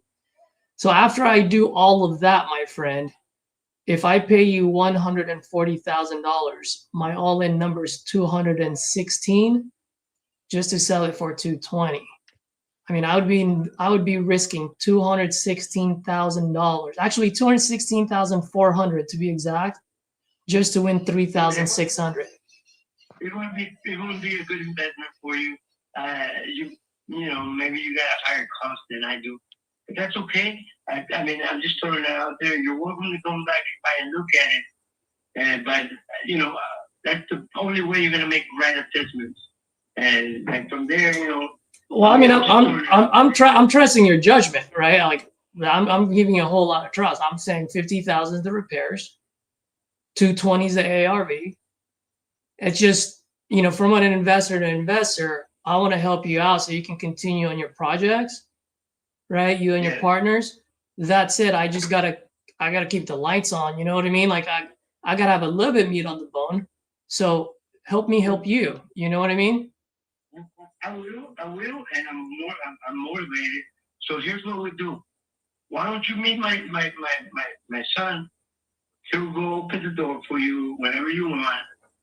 And in the meantime, I'm gonna have the blueprint sent to you and some pictures, so you can make a better assessment, and then we can carry from there. How do you feel about that? Well, the only concern that I have with that, Adrian, and this actually happened to me in San Antonio and in Houston, is that if I do all of that and I take time, I spend money, time, and energy to do all that, and then I come back to you and I said, hey, Adrian, I'm actually okay with that number. And then you're already under contract with someone. I don't like wasting time, and I'm sure you don't like wasting time, right? And so let me ask you this, man. How much do you and your partners absolutely need for your other project? And look, I'll work with you. If you can come up with 130, then we can make a deal. Other than 130, we got too much money in it. You know how the land alone is 30,000. Mm-hmm. The land alone. So and then you do the math and all the work we got into it. It don't make sense for us. I would rather hold on, just take it, put it as a second burner, and finish it out when I do. But other than that, if you can't meet that number, I gotta pick people out. I don't think anybody can make 130 that work with me. No, this was my first call. I'm not gonna go in there and look. Yeah. Dumbass. So Caesar, you if you can't touch 130, that's the best I can do. If you want some pictures and stuff, I can get my nephew to send all that stuff to you. Yeah. So Adrian, let me ask you, if just from an investor to investor, just level with me for a second, okay? If you don't mind. If I buy this at 130, my all-in is 206. So my question to you is, will you actually risk 206,000 just to win 10?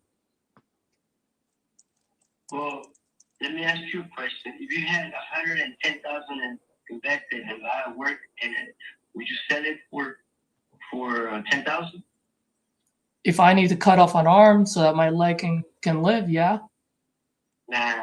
See, I got money income coming in different directions. So Well, there you go. So you said earlier you're highly motivated, but it sounds like you're kind of motivated. But I'll do the 130 if you want to look at it. Let me know.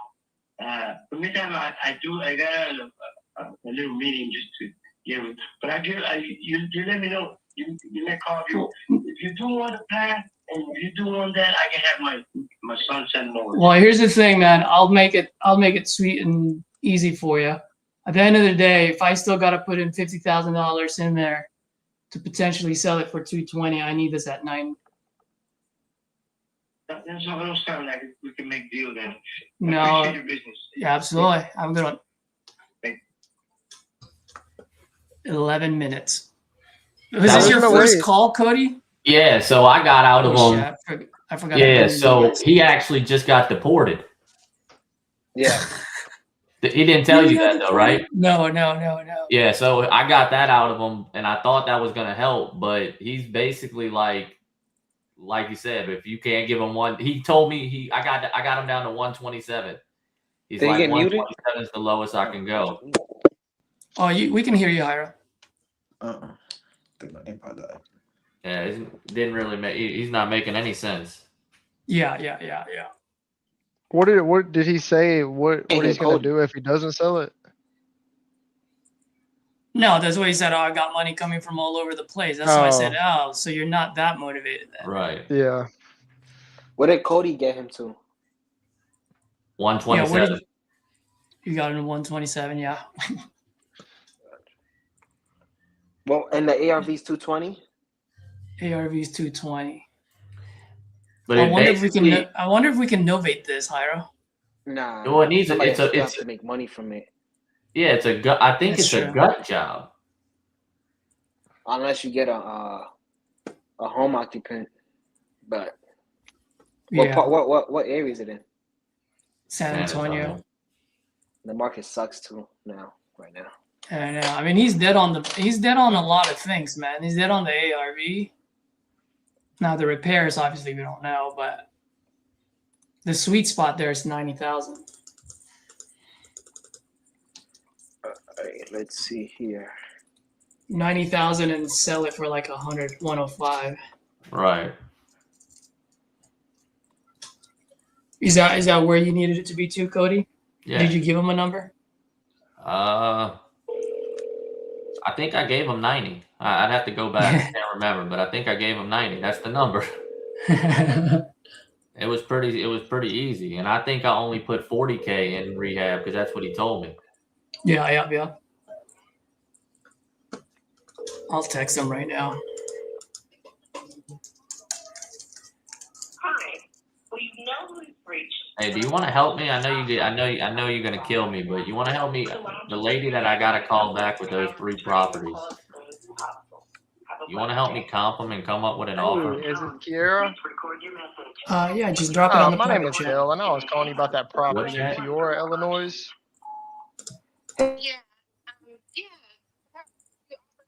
What chat? Yeah, absolutely. Private chat. How much were you looking to get for that property, though? Did you have a price in mind?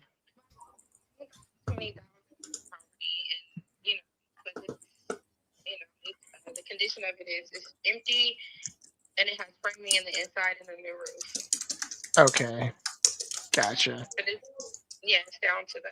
It's down to the studs. Yeah.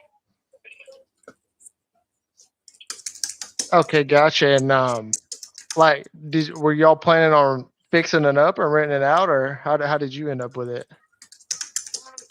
Just it, but I don't have a mortgage on it. I Mm-hmm. have some other properties that are close to proximity to one another. Yeah. I just want to focus on those at the moment. I gotcha. And let's see here. So are you just looking to sell this property? You got multiple properties in that area you might be looking to sell? I'm just looking to sell this property. Okay. So you can focus on those other properties? Yeah, they're closer and, in area. It just makes it easier for me. Okay, gotcha. And what kind of, if you don't mind me asking, what kind of offers were the other investors giving you? They're decent offers, but I haven't listed the property yet, and I'd like to accept offers. I've been getting a lot of calls on the property, like an influx of calls within the last probably week. And so I'm looking at those offers now, but if not, I'm just going to go ahead and list it. I mean, I'm just waiting to kind of see what, I can get a fair price. Okay. And you said that fair price is 20,000? I'm open to offers right now, so Well, I don't really, if I want to give you an offer, I don't want you to just keep shopping around with me. If I give you an offer, are you going to take it, or are you just waiting for the highest offer? Sure, if you make the offer work well. Well, I'll tell you now, I don't think I'll be able to do 20. I would probably need to be like around 7,500 cash. Okay, I'll consider it. Thank you. Okay, you'll consider it? Yeah, I have to. Okay, I gotcha. Well, yes, ma'am. Thank you so much. Yes, ma'am. Bye. Caesar and Gyro back. Oh, what happened to him? Yo. I didn't even know you were off. What happened? I just disconnected. And check, I put the addresses in the chat. Bro, this one's 44 days on Zillow. First one. Oh, for rent. For rent, yeah.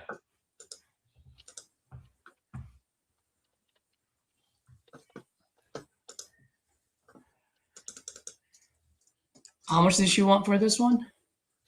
So the first one, she was asking 85. I don't know. It's the first one. The 1140. Don't say. Yeah, just that one. Okay. Yeah. She said she thinks it would appraise around 120, 125.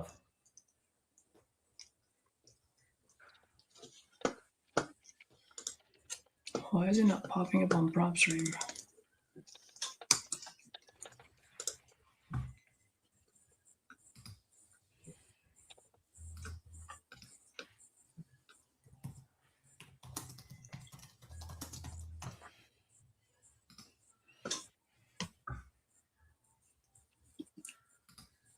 You know what? You already have your numbers for each one, don't you? No, just for the first one, really. Well, then tell me which one should I help you with then? Well, I still wanted a confirmation, but I'm not going to give you nope. I'm not going to give you any confirmation. All right, the other two next to each other, because there was only new builds all around there, so I really couldn't find any comps like in that neighborhood. Why can I not find any of these on PropStream? Okay. They're all in, all right. Which one's the right spelling, dude? Double F or one F? I'm assuming it's double F.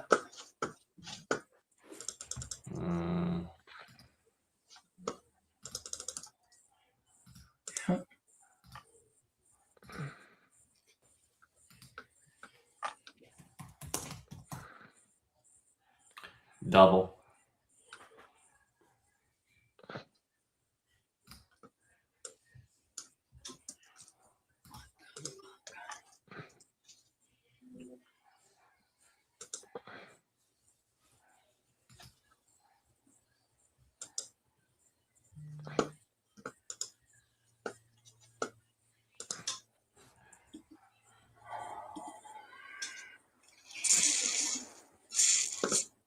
So literally everything in this neighborhood is like brand new builds for sale.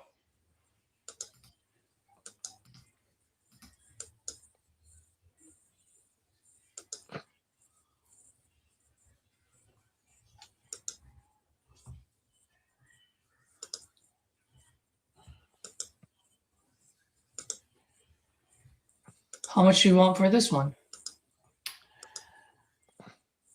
The bigger one, she's asking 100, and then the other one 75. I'm looking at 429 right now. 75. And that one's a 3-2? Yep. 3-1, I think.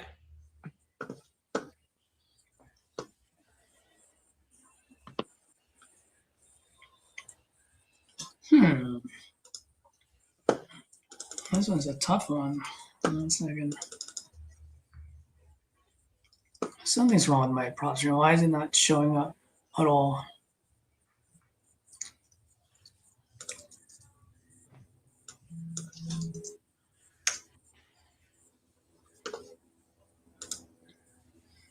Let's go with investor base.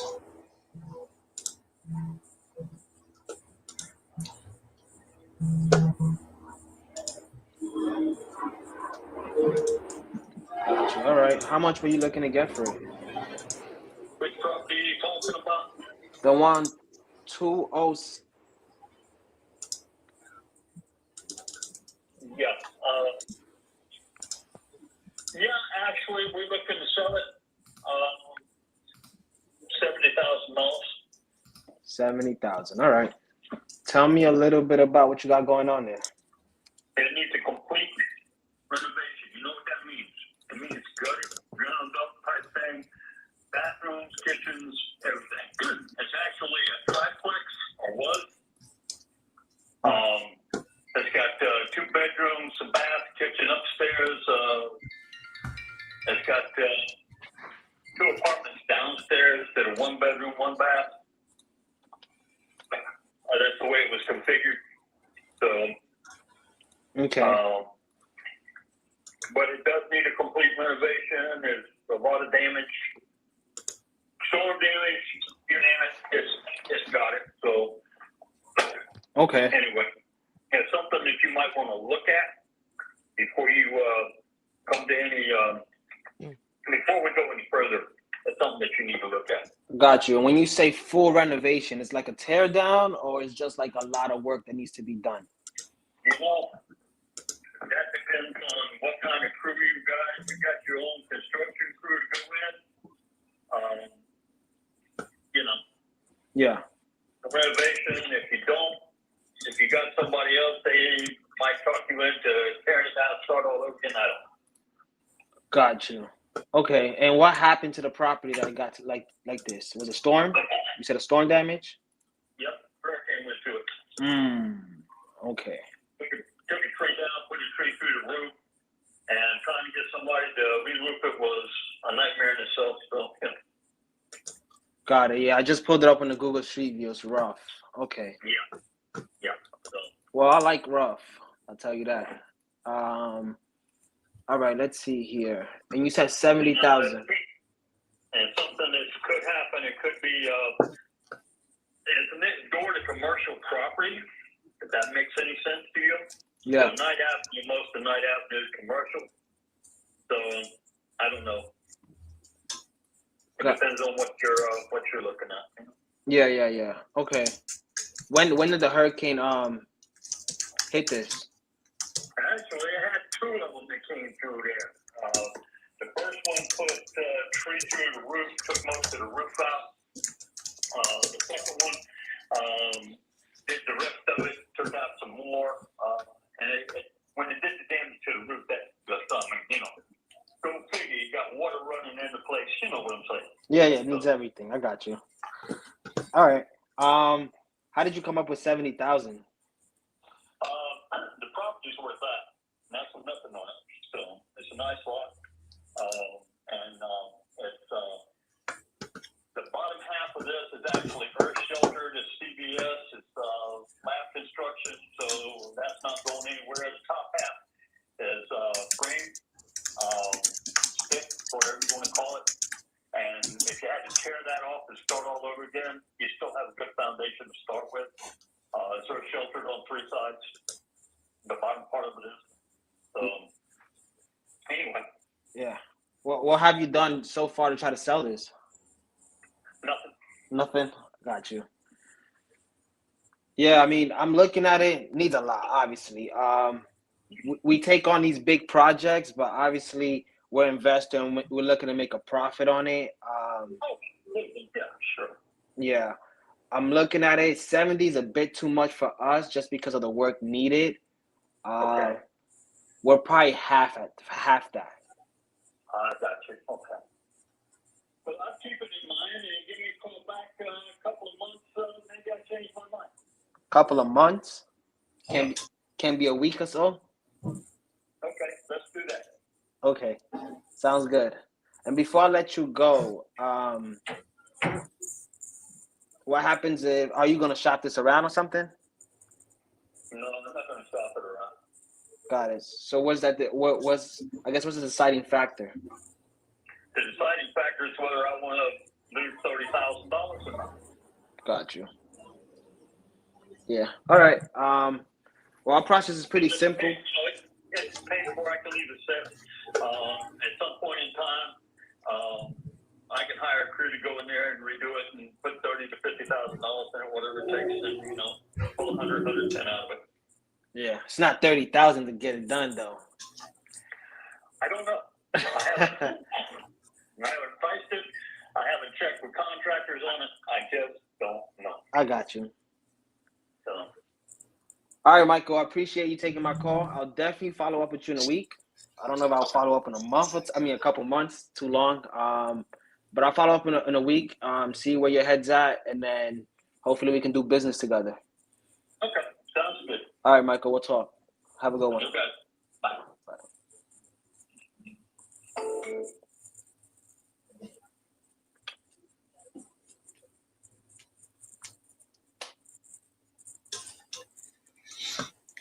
Dale, did you hear? Did you hear how Jairo said I can't do it without saying the word Kent? Yeah, a little bit. I was kind of tuning in and out. Yeah, Jairo, what did you say? You didn't say you can't do it. Go back to it. 3 hours and 15 minutes. What did I say? I mean, at some point, you're saying 115 is. I don't think you even say it's not going to work for us. I think it's it's too heavy. Oh yeah, I said with that price. After I told him, how did you come up with that price? I told him, with that price, I don't think that's gonna help us. I mean, I don't think I'll be able to do it as an investor, because obviously I'm looking to make a little bit of profit. No, that's not what you said. You said something no? else. It was, and it's so, and the reason why I'm pointing this out, Dale, is because it is difficult to like keep training yourself. I don't know, man. I'm just very nitpicky. I absolutely hate saying can't or don't, especially when I'm in negotiating mode. Because if I do that, the mind closes, and I want the mind to stay open as long as possible. You said 315? Yeah. I've been really trying to focus on that. Like 2 calls ago, I literally caught myself right before. You did. I heard that. I think you myself. stopped. Yeah. I remember that call, because I was gonna tell you, you caught yourself, buddy. Hey, Rita's asking you a question, Jairo. He's saying, why don't you ask him what number would make sense today? Because I mean, I asked him what's the deciding factor. He wants to make money too. So if I would have asked what number makes sense today, that means I have to come up. I don't want to give up a 30K fee. What if he says 35 is good? Like I don't want to give up money just to please him. I don't do small fees at all. I hate them. It's a lot of work for no reason. So I don't want to give up cash if I don't have to. Now I will buy out that lead, because it is a deal. ARV is like 350, but it needs a lot. So needs a lot of work. Yeah. 70 is probably what an buyer will buy that. You know, one thing that I will say though, Jairo, and you probably use this to him earlier or later, because he did almost. I'll make this point. I'm going to mute you and I'll unmute you. He almost chastised you in the beginning. Is like, do you know what that means? A full rehab or full whatever? Yeah. So at that point, I'd have been like, sir, you told me earlier if I know what a full rehab is. Full rehab is not $30,000 worth of rehab. Yeah, I missed that. Yeah, that's true. Yeah. You get what I mean? Yeah. Yeah. So that's the only thing that if I were to nitpick, but everything else is just obviously great. Yeah. And No, that's true. exactly that's what you said, Iro. You said it's a bit high. The price is a bit high because of the work needed to put in. Yeah. So never use the word can't. Yeah, that's true. Yeah. I just had deja vu right now. 1900. Okay. These are mine are rentals. Give me 1 second. I'm trying to add some numbers in. So then you don't need my help. You just need to run the rental calculator. Who cares about the ARV? How much do you think I would probably have to come in for repairs? But don't I need a CMV or like what it'll appraise for? Just work your math backwards. Ask her. All right. Garage and the key.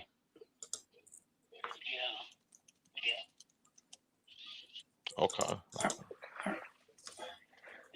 All right, I'm on it, KP.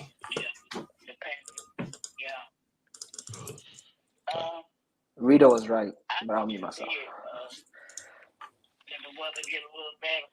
Right. How many people? I'm supposed to be somebody that money, but the weather, I can't. I'm thinking they gonna be able to do it. I've been getting a lot of calls about the house for over a year. Is it a brick house, KP? Right. Yeah, it is a brick house. When you say you have some issues, what do you mean by that? Oh. Right. I'm so sorry. When did you have your stroke? Recently?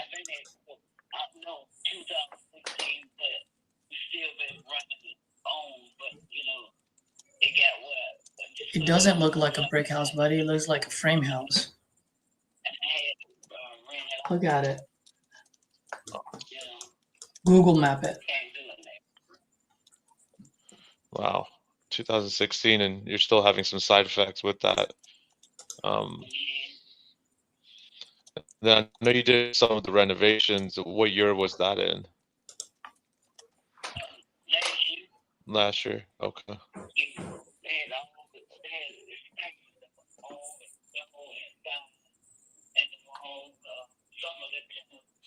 You're right. I don't know why I didn't zoom in.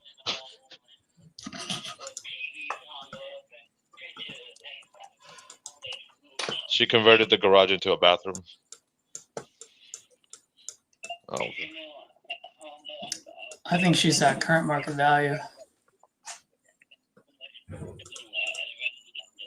All right, that would be the ARV. I mean, sorry. Okay. Give me 1 second. I'm just trying to see what's happening in this community, in this neighborhood.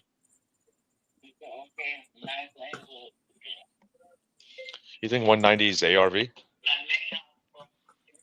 Yeah, I think be less because she's got a 3.2, right? Yeah, it's a 3.3.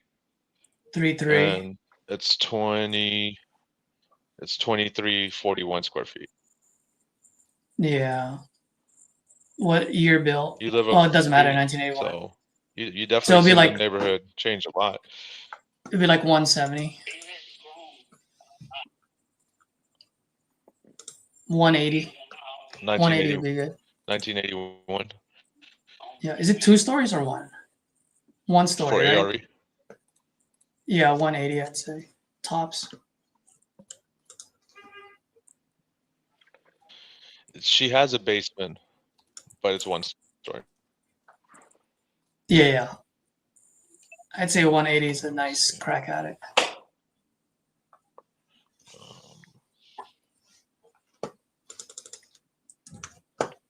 What's the condition on it? She's saying like 25K in repairs. She did a lot of it recently. Just needs cabinets and some bathroom to get done. She says 25. I'm thinking 50. Mm-hmm. Right. Let me I'll put 35.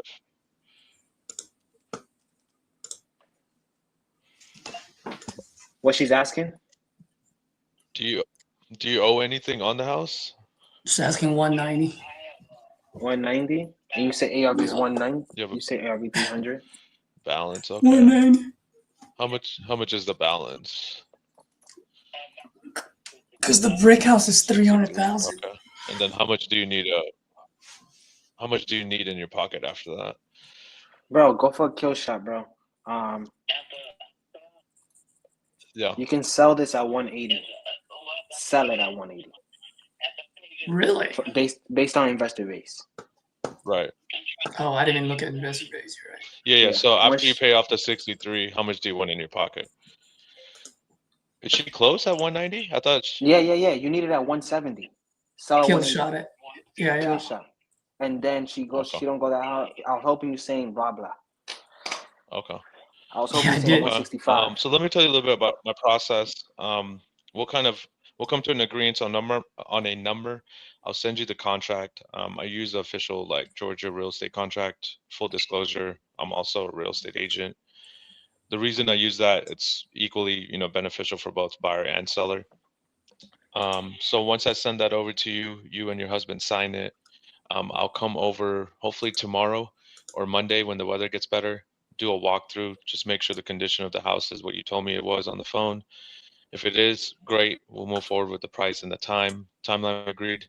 If it's not, we're gonna have to come back and revisit the price and the timeline. Does that sound fair to you? Okay. And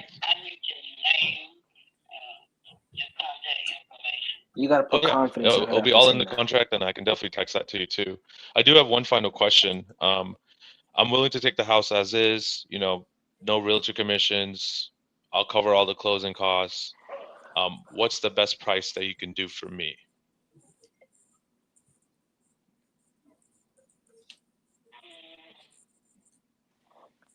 You said I need it at 170, Hyro? Once you sell it at 180, so 170 is good. I'll go for 165 because of the market. Yep. Right.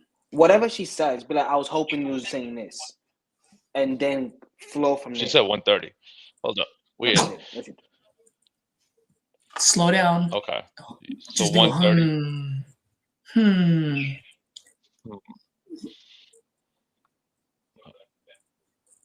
Don't make her sweat too much, but just don't jump on it. This is what I'll do.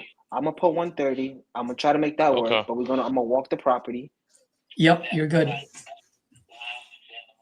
Okay, so let me do this.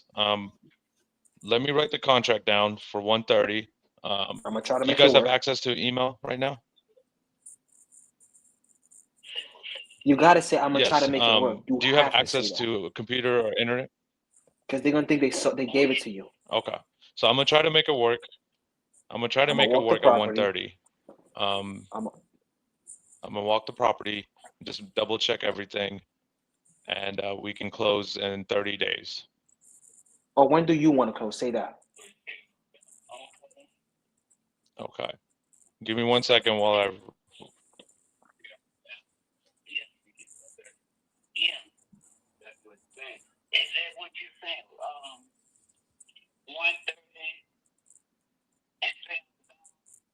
So the balance will be paid off at the title company at closing from the 130.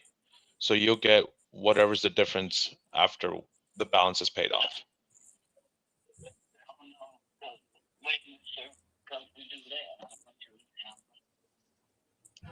She wants 130 after the balance is paid off, which is 60.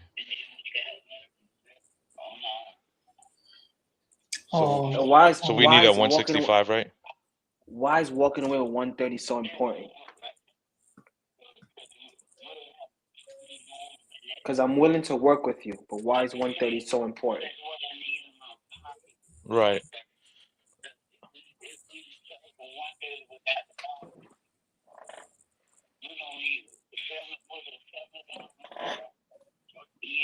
Okay.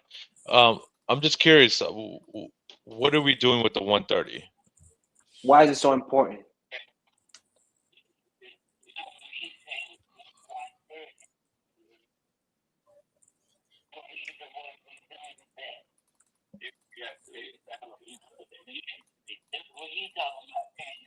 Yeah. So why is 130 so important? That's what I'm just trying to understand. Because I want to work with you. Right. No, exactly. So after the balance is paid off, why is 130 so important to you and your husband, making sure that's in your pocket?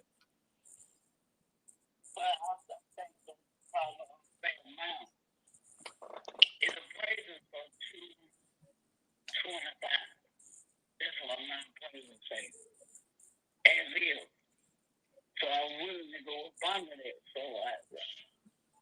I can walk with 130. So just be like this. If Okay. just be like, hey, look, we're investors. Obviously, we're gonna make a little bit of money. Right. If I can make you walk away with 110, would that Right. be able? Would you be able to accomplish and just No, walk away so with 110? Judy, let me say this. Obviously I'm an investor, right? I got to have some meat on the bone and make some money as well. If I can make it work where you can walk away with 110 in your pocket, would that work?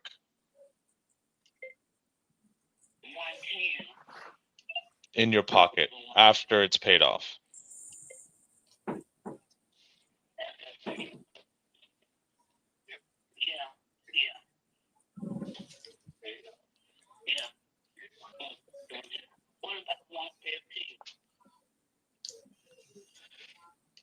So Judy, the offer is honestly, at 110. 110, I'm already very tight on my numbers. So I'm just it'll be trying. 110 Yeah. after payoff. So what is your payoff? You said 65,000?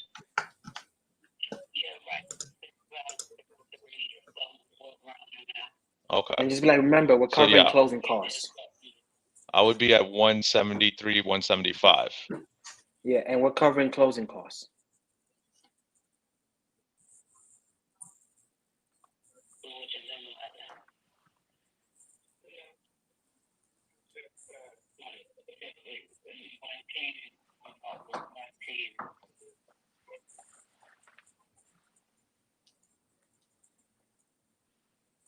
Yo, KP. Oh, he's not there.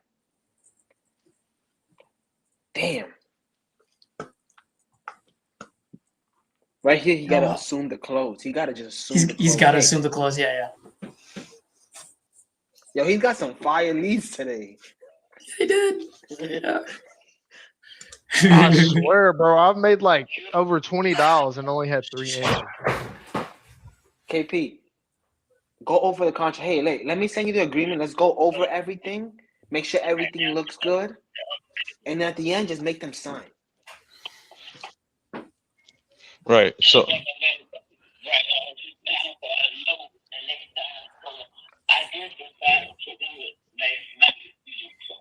right.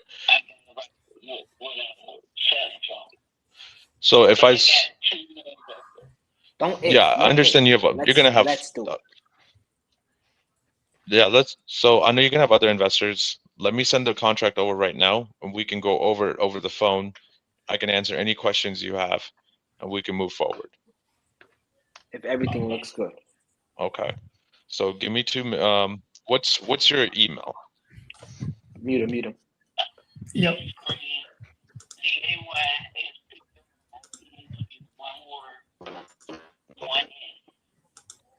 Why am I not able to mute him?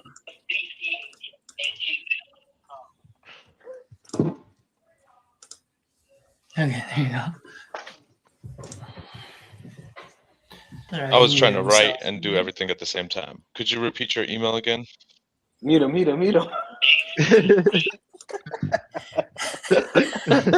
Oh shit. I don't know why I couldn't mute him, so I'll just add him back on the stage. Yeah, his leads have been crazy. Yeah, that thing's just bangers. What the fuck?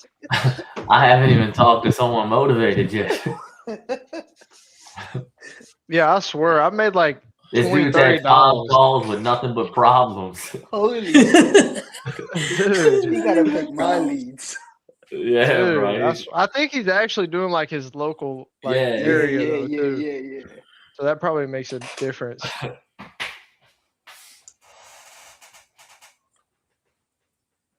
He's gonna have to price drop this one. Yeah. Yep. But this is the one that I would take a shot at. Oh. based on that conversation, I'm taking a shot at it. Not just a shot, but I will take a risk on it. Yeah. You know what I It's mean? good numbers. It's not sub 100 ARV. It's 300. Well, but here's the thing, Hyra. That was a brick house at 300. Yeah. But I'm saying like this. The neighborhood is that area. The neighborhood, yeah. The numbers are up there. But you're right with the investor base. I'm looking at investor base right now, and it's like once in the last 6 months is 177, 269. And he's on an acre lot. Yeah.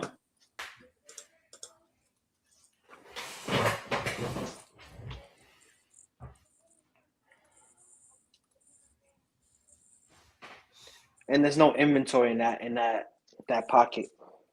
I like it, bro. And we're going into the spring when somebody flips it. Yeah. It's a good timing for investors to buy right now.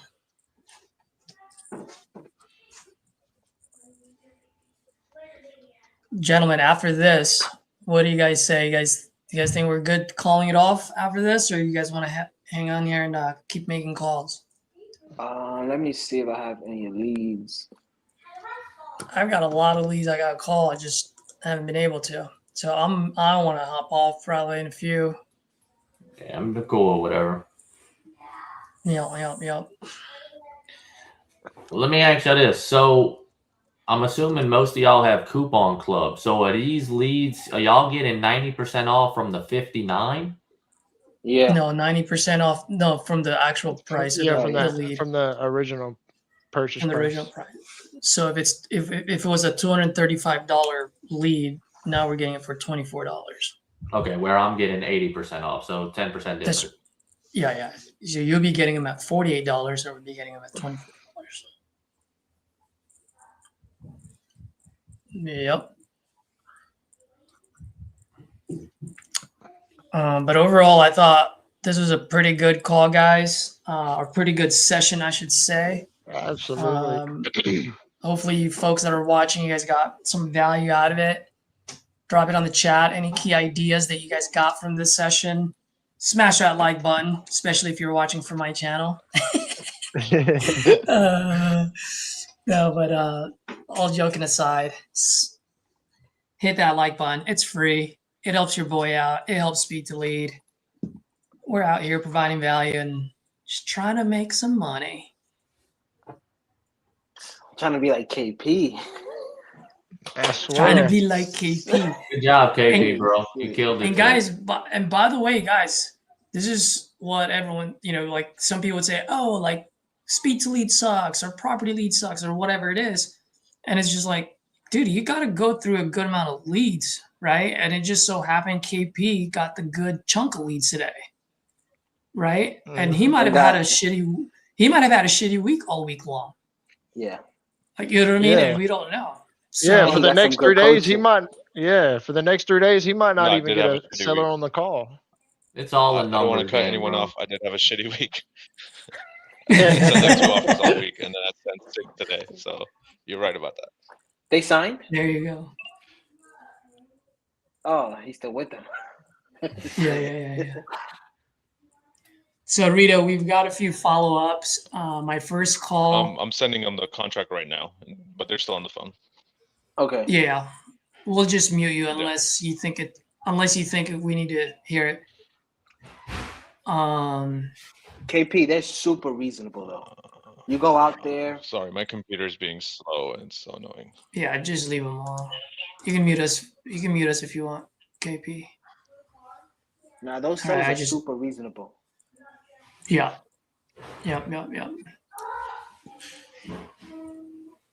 So that Miss Ellis that I spoke with, I already got a buyer. Was like, bro, I'll take it for 25 at the most. Yeah. So I just need to wait. Hold on. What did Connor say? You said you have a buyer? Don't you have her at 20? Oh no, he said I may be able to do 20 if the inside isn't a gut. Well, I told her I needed between 15 and 20, right? Yeah. So I have a sub-2 contract to send out. She just said she needs to think about if that's the best option for her. It was the only option. She owed pretty much market, but there is like she had 2 loans on the property. One was a 2.5 interest rate and one was a 5. Mm-hmm. Our PITI was 1,200 and it rents for like 19, so it could work. And it's only like 2K to the seller. Yep. I think everybody would have got more contracts if we didn't take turns calling. Because I only had 3 conversations. Yeah, and I was just gonna say that, Rita. I mean, I have like 20 leads, and I'm looking at how many people I called. 1, 2, 3, 4, 5. Oh no, wait. 1, 2, 3, 3. Yeah. I only had 3 conversations. Yeah. Yeah. I had like Man. 4. And that's the reason why I want to hop off, because as soon as I hop off, I'm going on beast mode. Because it's different, especially I'm the one that's controlling the controls right now. I gotta listen. But no excuse. It's just an explanation. If I had more calls, if Hyra had more calls, I mean that would have been a different story. That being said, Rita, I also have 3 contracts signed this week, so I'm 3 short for my one a day. You know, kind of wanted to wait for for KP to see. But guys, while we're on, if you guys are watching, drop any questions on there. Anyone and everyone can ask except for JT, because JT, you ask way too many questions. Just kidding. I love you, man. Keep asking away. He actually lives right next to me. No way. Yeah. KP does? Yeah, KP. No. JT. No, JT, one of the viewers.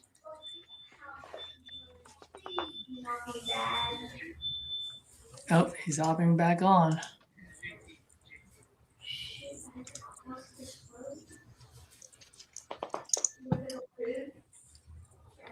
And for you folks that are watching, just remember today, win 90.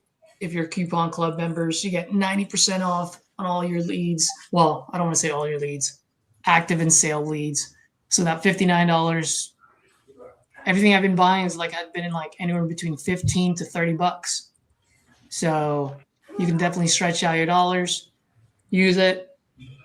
And as you can see, the little banner coming across the screen right now, we've got our iSpeed Closers Bowl, where you can submit your calls. I believe you can submit multiple and unlimited calls.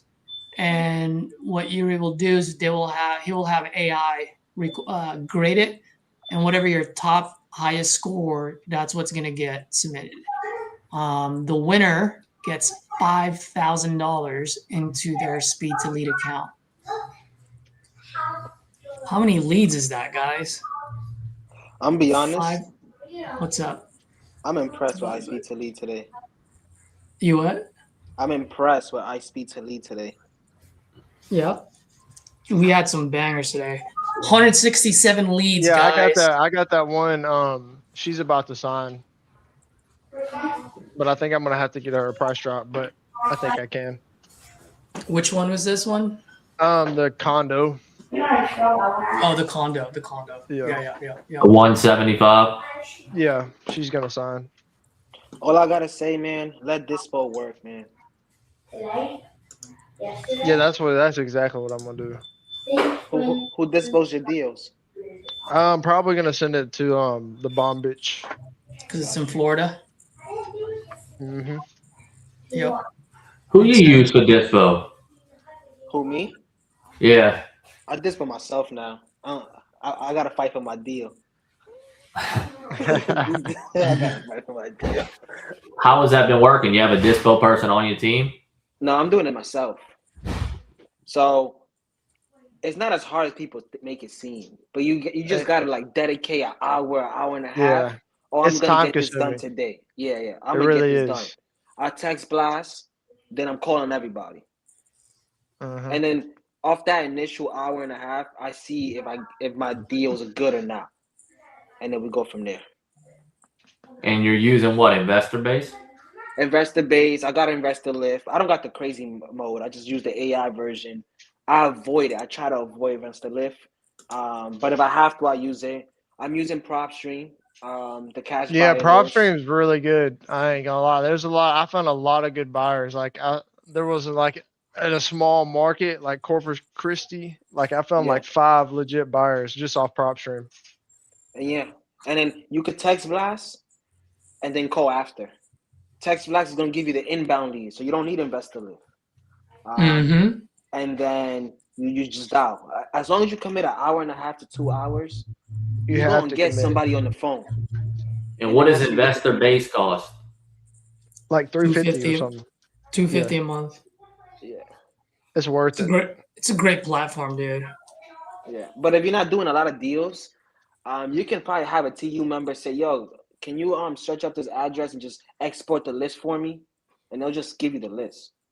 Yep. You can just ask me, Cody. I'll do that for you. You're a SAP 10 member, bro. Yeah, for sure. We'll see. I mean, I eventually Dispo and comes to my mind, but we'll see. Yeah. I always think you should give it a try. And It's really not hard as people think. fucking easy, bro. Like No it's one definitely says. easier than acquisitions. Bro, the Dispo house is about to put the thumbs hate me. down on this part. They hate me. They hate me. They hate me. Bro, they hate me. But at least say how it is. This was easy, but do you want to do it? Then I'll go with you. Don't say this was hard. But I It's always do definitely think time that consuming. if you're new to wholesaling or you haven't done a lot of deals, it's definitely a different mentality. Like it's a mentality. Like acquisition, you're dealing with emotions, logic, everything. This was like a different type of sales. Like I really gotta sell this deal. I really gotta talk numbers. Buyer's gonna come back at me. It's just an objection. If they say, "Hey, I needed that 200,000," why you needed that 200? Oh, this, and this. That's not what I'm seeing. Like you gotta actually fight back because it's just an objection. It's still sales. Yeah. And that's me learning. That's me learning. Yeah, Every yeah. buyer is And gonna hit you. And oh, sorry, I didn't mean to cut you off there, Hyro. One thing that I do want to mention too, guy, for the people that are watching, like Hyro's right. Like if you're brand spanking new, I probably wouldn't suggest to dispo it yourself. Nah. Maybe you go JV. Maybe every 3 deals, you might try to dispo your 4th one, just so that you have a little bit of experience. Yeah. Like that would be. But the point is, the reason why you want to JV it is because you want to keep putting products on the shelves because those are all learning moments for you. And so if you keep going with like acquisition, take that off and put on my dispo hat on, you're not going to catch the momentum you need to learn all the things you need to learn. And so your learning curve just instead of shortening it, it's much longer now. You know what I mean? Yeah. And what are your thoughts on that? And if you're doing acquisition, you stop acquisition to dispo one deal, and that deal don't go through, you wasted a lot of time. Now, if you have 5 deals, I can take some time off to dispo one and 4 getting taken care of. But if you have one deal and you waste your time doing that one deal and it don't go through, that's the difference between a 30K month and a 0K month. Yeah. That one deal. Instantly. Yep. Yeah, Hyro, I don't know if you use Facebook a lot, but just beware. There's a ton of BS buyers all I through don't use Facebook. Facebook. I need somebody that bought deals before. So that's why I use PropStream, Link Properties. They have deals, they're cash buyers, or investor base. That's why I don't like InstaLift that much. There's a lot of wholesalers on that too. So it's like last resort. Yep. I'm hitting up agents before I hit up InstaLift. Yeah, definitely use agents.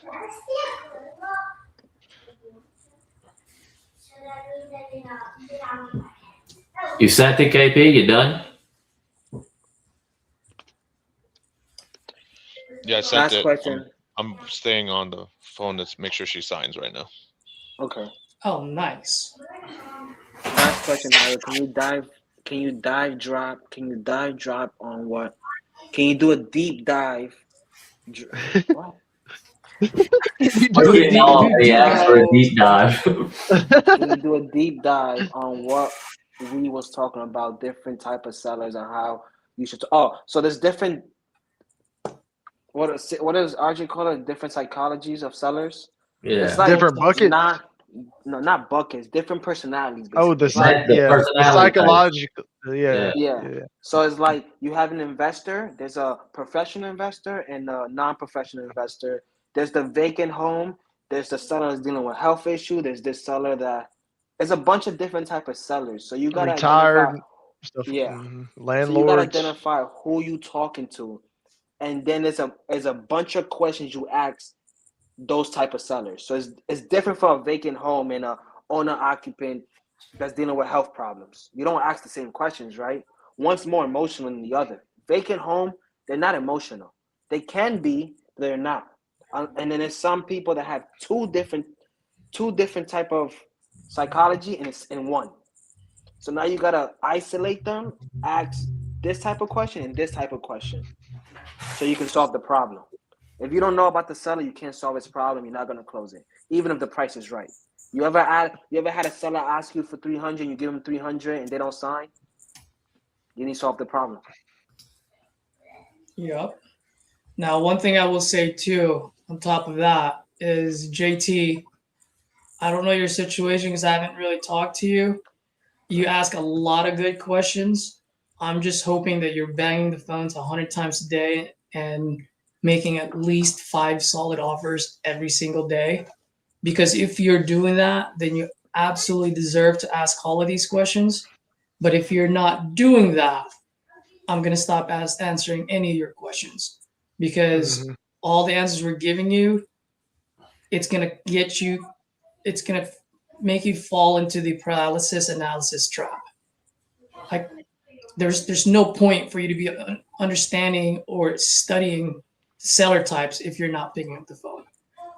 Right. And JT, like I said, I'm not necessarily speaking to you because I don't know your situation. I don't know what type of activities you do, but there's also a lot of viewers out there. So I just wanted to make a good point on that one, because I feel like a lot of people will ask a lot of these questions and then I call them, or they reach out to me 6 months later, like, yo, I'm still trying to make my first deal. It's like, okay, well, how many calls do you make a day? They're like, 40. I'm like, you know, You can ask me questions. I'll sell your program. Yeah. And JT, like I said, man, it wasn't directed towards you. It's more just to make a point to other viewers that may be watching, and I just don't want people to fall into the paralysis analysis trap, because most people do. That's why all of that stuff, man, I did not care in the beginning. Did I know there's going to be a lot of different type of sellers, avatars? Yeah, I know I got to know my audience, but I got to get good at talking to them first. And then once I started to learn, I'm like, oh, okay, so that's that type of seller. That's that type of seller. All right, folks, good morning.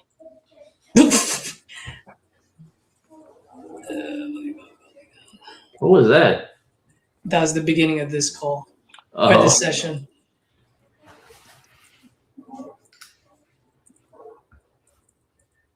So you're only cold calling. So a lot of my time is just calling, waiting for the seller to raise their hand. 1, why are you cold calling? 2, Stop cold calling. Yeah, stop cold calling. And 3, even guys, even if you cannot afford to buy leads, just call freaking Fizbos. It's free. And guess what? People are going to answer because those phone numbers are correct. And you're going to get your reps in. You're going to get your teeth kicked in. You're going to learn your lessons. You're going to make mistakes. Go lock up contracts. Yeah, bro. Let me ask you, JT, of all the cold calling you do, I'm sure you're pulling a list somewhere, whether it's batch leads, prop wire, or whatever it is. How many of those are correct numbers and how many of those are wrong numbers, or they never even answer, or they're disconnected? Just think about that for a second. Each day, how many hours are you actually battling with someone versus how many times you're just picking up the phone and it's disconnected? My advice is harsh. Go for Get it. a job. Get a job. You can't start a business without money. That's Very right. true. You start a business with no money, by the time you successful, it takes you twice as long, 3 times as long. When you're calling yourself, I can't even speechless about it. That's how long it's gonna take. Yeah. Oh, 100%. You can do Facebook leads. Never mind. Yeah. That's a There's whole so many. Fizbos. It's a whole. Yeah, just start with Fizbos because Fizbos, I always say it's like a batting cage, but it's free. I started with Fizbos. I did my first 3 or 4 deals. They were all sub 2, but I did my first 3 or 4 off Fizbo. Bro, look at Danny. Danny was, well, first of all, Danny was good to begin with, but he had some personal family problems, which I'm not going to go through, where he had to help a family member, and so he didn't have any money to buy leads. What did he do? He just pounded Fizbos for 30 days, dude, every single day, 8 to 12 hours a day. He made what, $50,000 out of it? And now he's the head of Titanium Investments, which is the whole wholesaling side. Yeah, bro. That's all he did. He was like, he had no option, Hyro. Mm-hmm. He has no option. He's like, dude, he didn't care about a CRM. He didn't care about how am I gonna look for buyers, how am I gonna look for agents. He didn't care about none of that shit. All he cared about was to talk to a motivated seller, make an offer, negotiate, get it under contract. And that's it.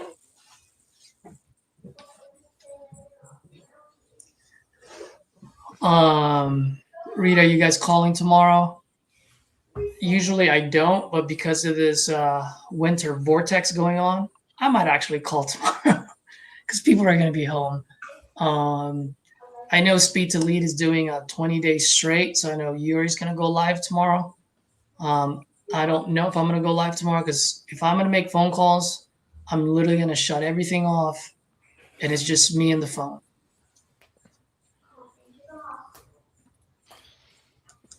I might call tomorrow. Depends how much it snows.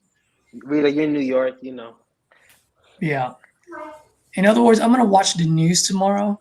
If it looks good and sunny, I'm going to do what I do every Sunday, so it's just plan for the week. But if the weather is bad, I might have to work tomorrow.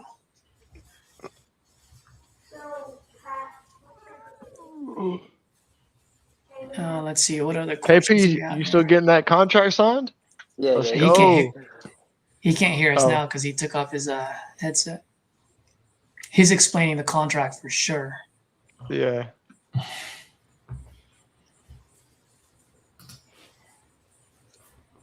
Yeah. Well, Dale, let me ask you, man. Any key ideas you got from today?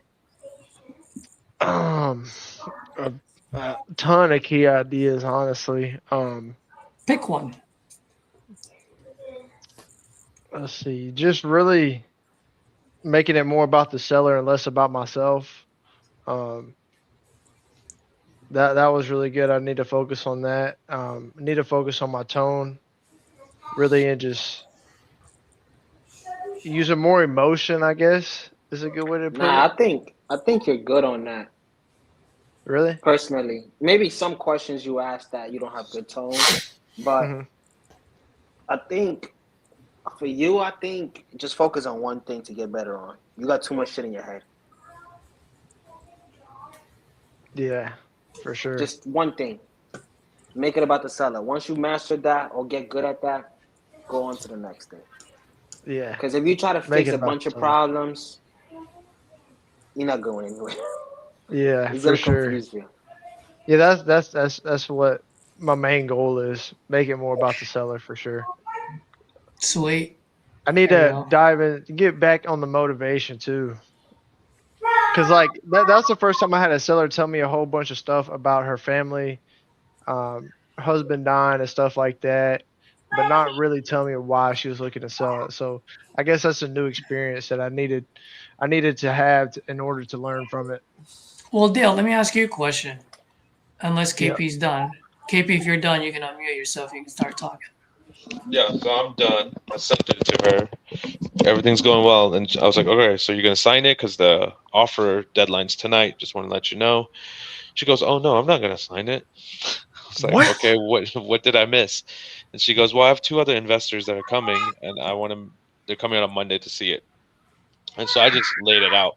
I was like, honestly, this is what's gonna happen. They're gonna try to buy the contract from you. I was like, what that means is they're gonna lock you in at. They're gonna promise a higher price than my contract, and then they're gonna drop the repair price on you.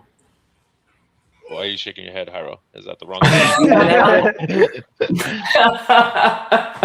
Whenever you they don't give a fuck. They don't know what the hell you're saying.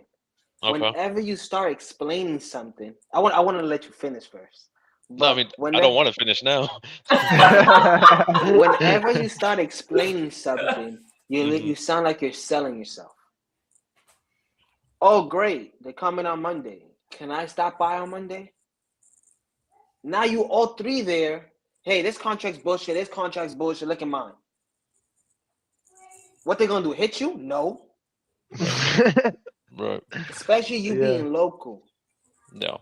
Oh, I understand you don't want to sign. Is there a reason why you don't want to sign? Yeah, I got other investors, blah, blah, blah. Okay, if we all come in at the same price, how would you make a decision? She answers that. All right, what time are they going to meet you out there? I can meet you guys out there too and make sure you're making a comfortable decision. Again, I'm licensed, so whether you go with me or whether you go with them, what I want is for you to make the best decision for yourself. What time they going out there? Bang, all 3 out there. You gotta talk to them before and say, yo, let's all lowball her so we get a good deal. And then, or you tell her, look, that contract's bullshit, that contract's bullshit. Look at my shit. You're local, so this is where you thrive. You're local. Right. Yeah. Yep, Take that's advantage true. of that and show up. Never explain yourself. It sounds like that's natural, right? Explaining Right. yourself. It's always gonna be, oh, he don't have my best interest. He's selling himself. Okay. So I'm gonna give them a call tomorrow. I'm like, let's just meet, and I'm just gonna show up there. I'm gonna print it out. I'm gonna print out the contract anyways because they're struggling. Yeah, with print the it email. out. Yeah. All right. Well, appreciate But it. you're good. Yeah, you're good. Hey, you're gonna get us on Monday. I believe in you, bro. I believe in you. Amen. I hope the winter storm don't ruin that, but I agree. It's gonna get signed Monday, Tuesday, someday. How For sure. far are you from there? Rex, probably 30, 45 minutes. Yeah, they probably don't show up, and you show up, and Yeah. Game over. Done deal. Yeah. No, I'm gonna show up. Yep. For sure. And they probably lowball her at 140, 145, 150. Now you come in at 165, and you make more money. Right. We're at 175, but yeah. Yeah, I'm saying you could come down And- because it bridges the gap. Yeah. Okay. I see what you mean. Yeah. Yeah. I can't be local. I'll destroy everybody. That's what I'm trying to do, local. That's bullshit. That's bullshit. That's bullshit. In front of them. In front of them too. Yeah. And also too, the reason why Hyro is saying that is because you're there and you're gonna go there, and you have your trump card, which is your local, and you're using what? You're using the GRAC. Official Is that what you contract. call? Yeah, The it's like official a contract? correct contract. Yeah. GREC contract, right? The Georgia real estate contract. So, so that's the reason why he's pushing into that. Like, but if that was Nationwide or something else, then his advice would be completely different. Right. Right. You know what I mean? Yeah, Yeah, you're I mean, if I'm already focused on basically. local, then I Yeah, gotta be I local. mean, you're already like 95% ahead of other people trying to get to her. Yeah. Yep. You know what you need to work on, KP, before we get out of here? You got to get a commitment, a soft commitment in the middle of the call. Because your personality, how can I say it? You're too friendly, which is not a bad thing, but they're friend zoning you at the end. But if you get that commitment, now it's no friend zone. Yeah. So, like, example, hey, what's the best price you can do for me? 130, whatever they say. If I'm able to get you close to there. Is that something you want to move forward? Yes. And before we even move forward, what would you need to find out to go to the next step?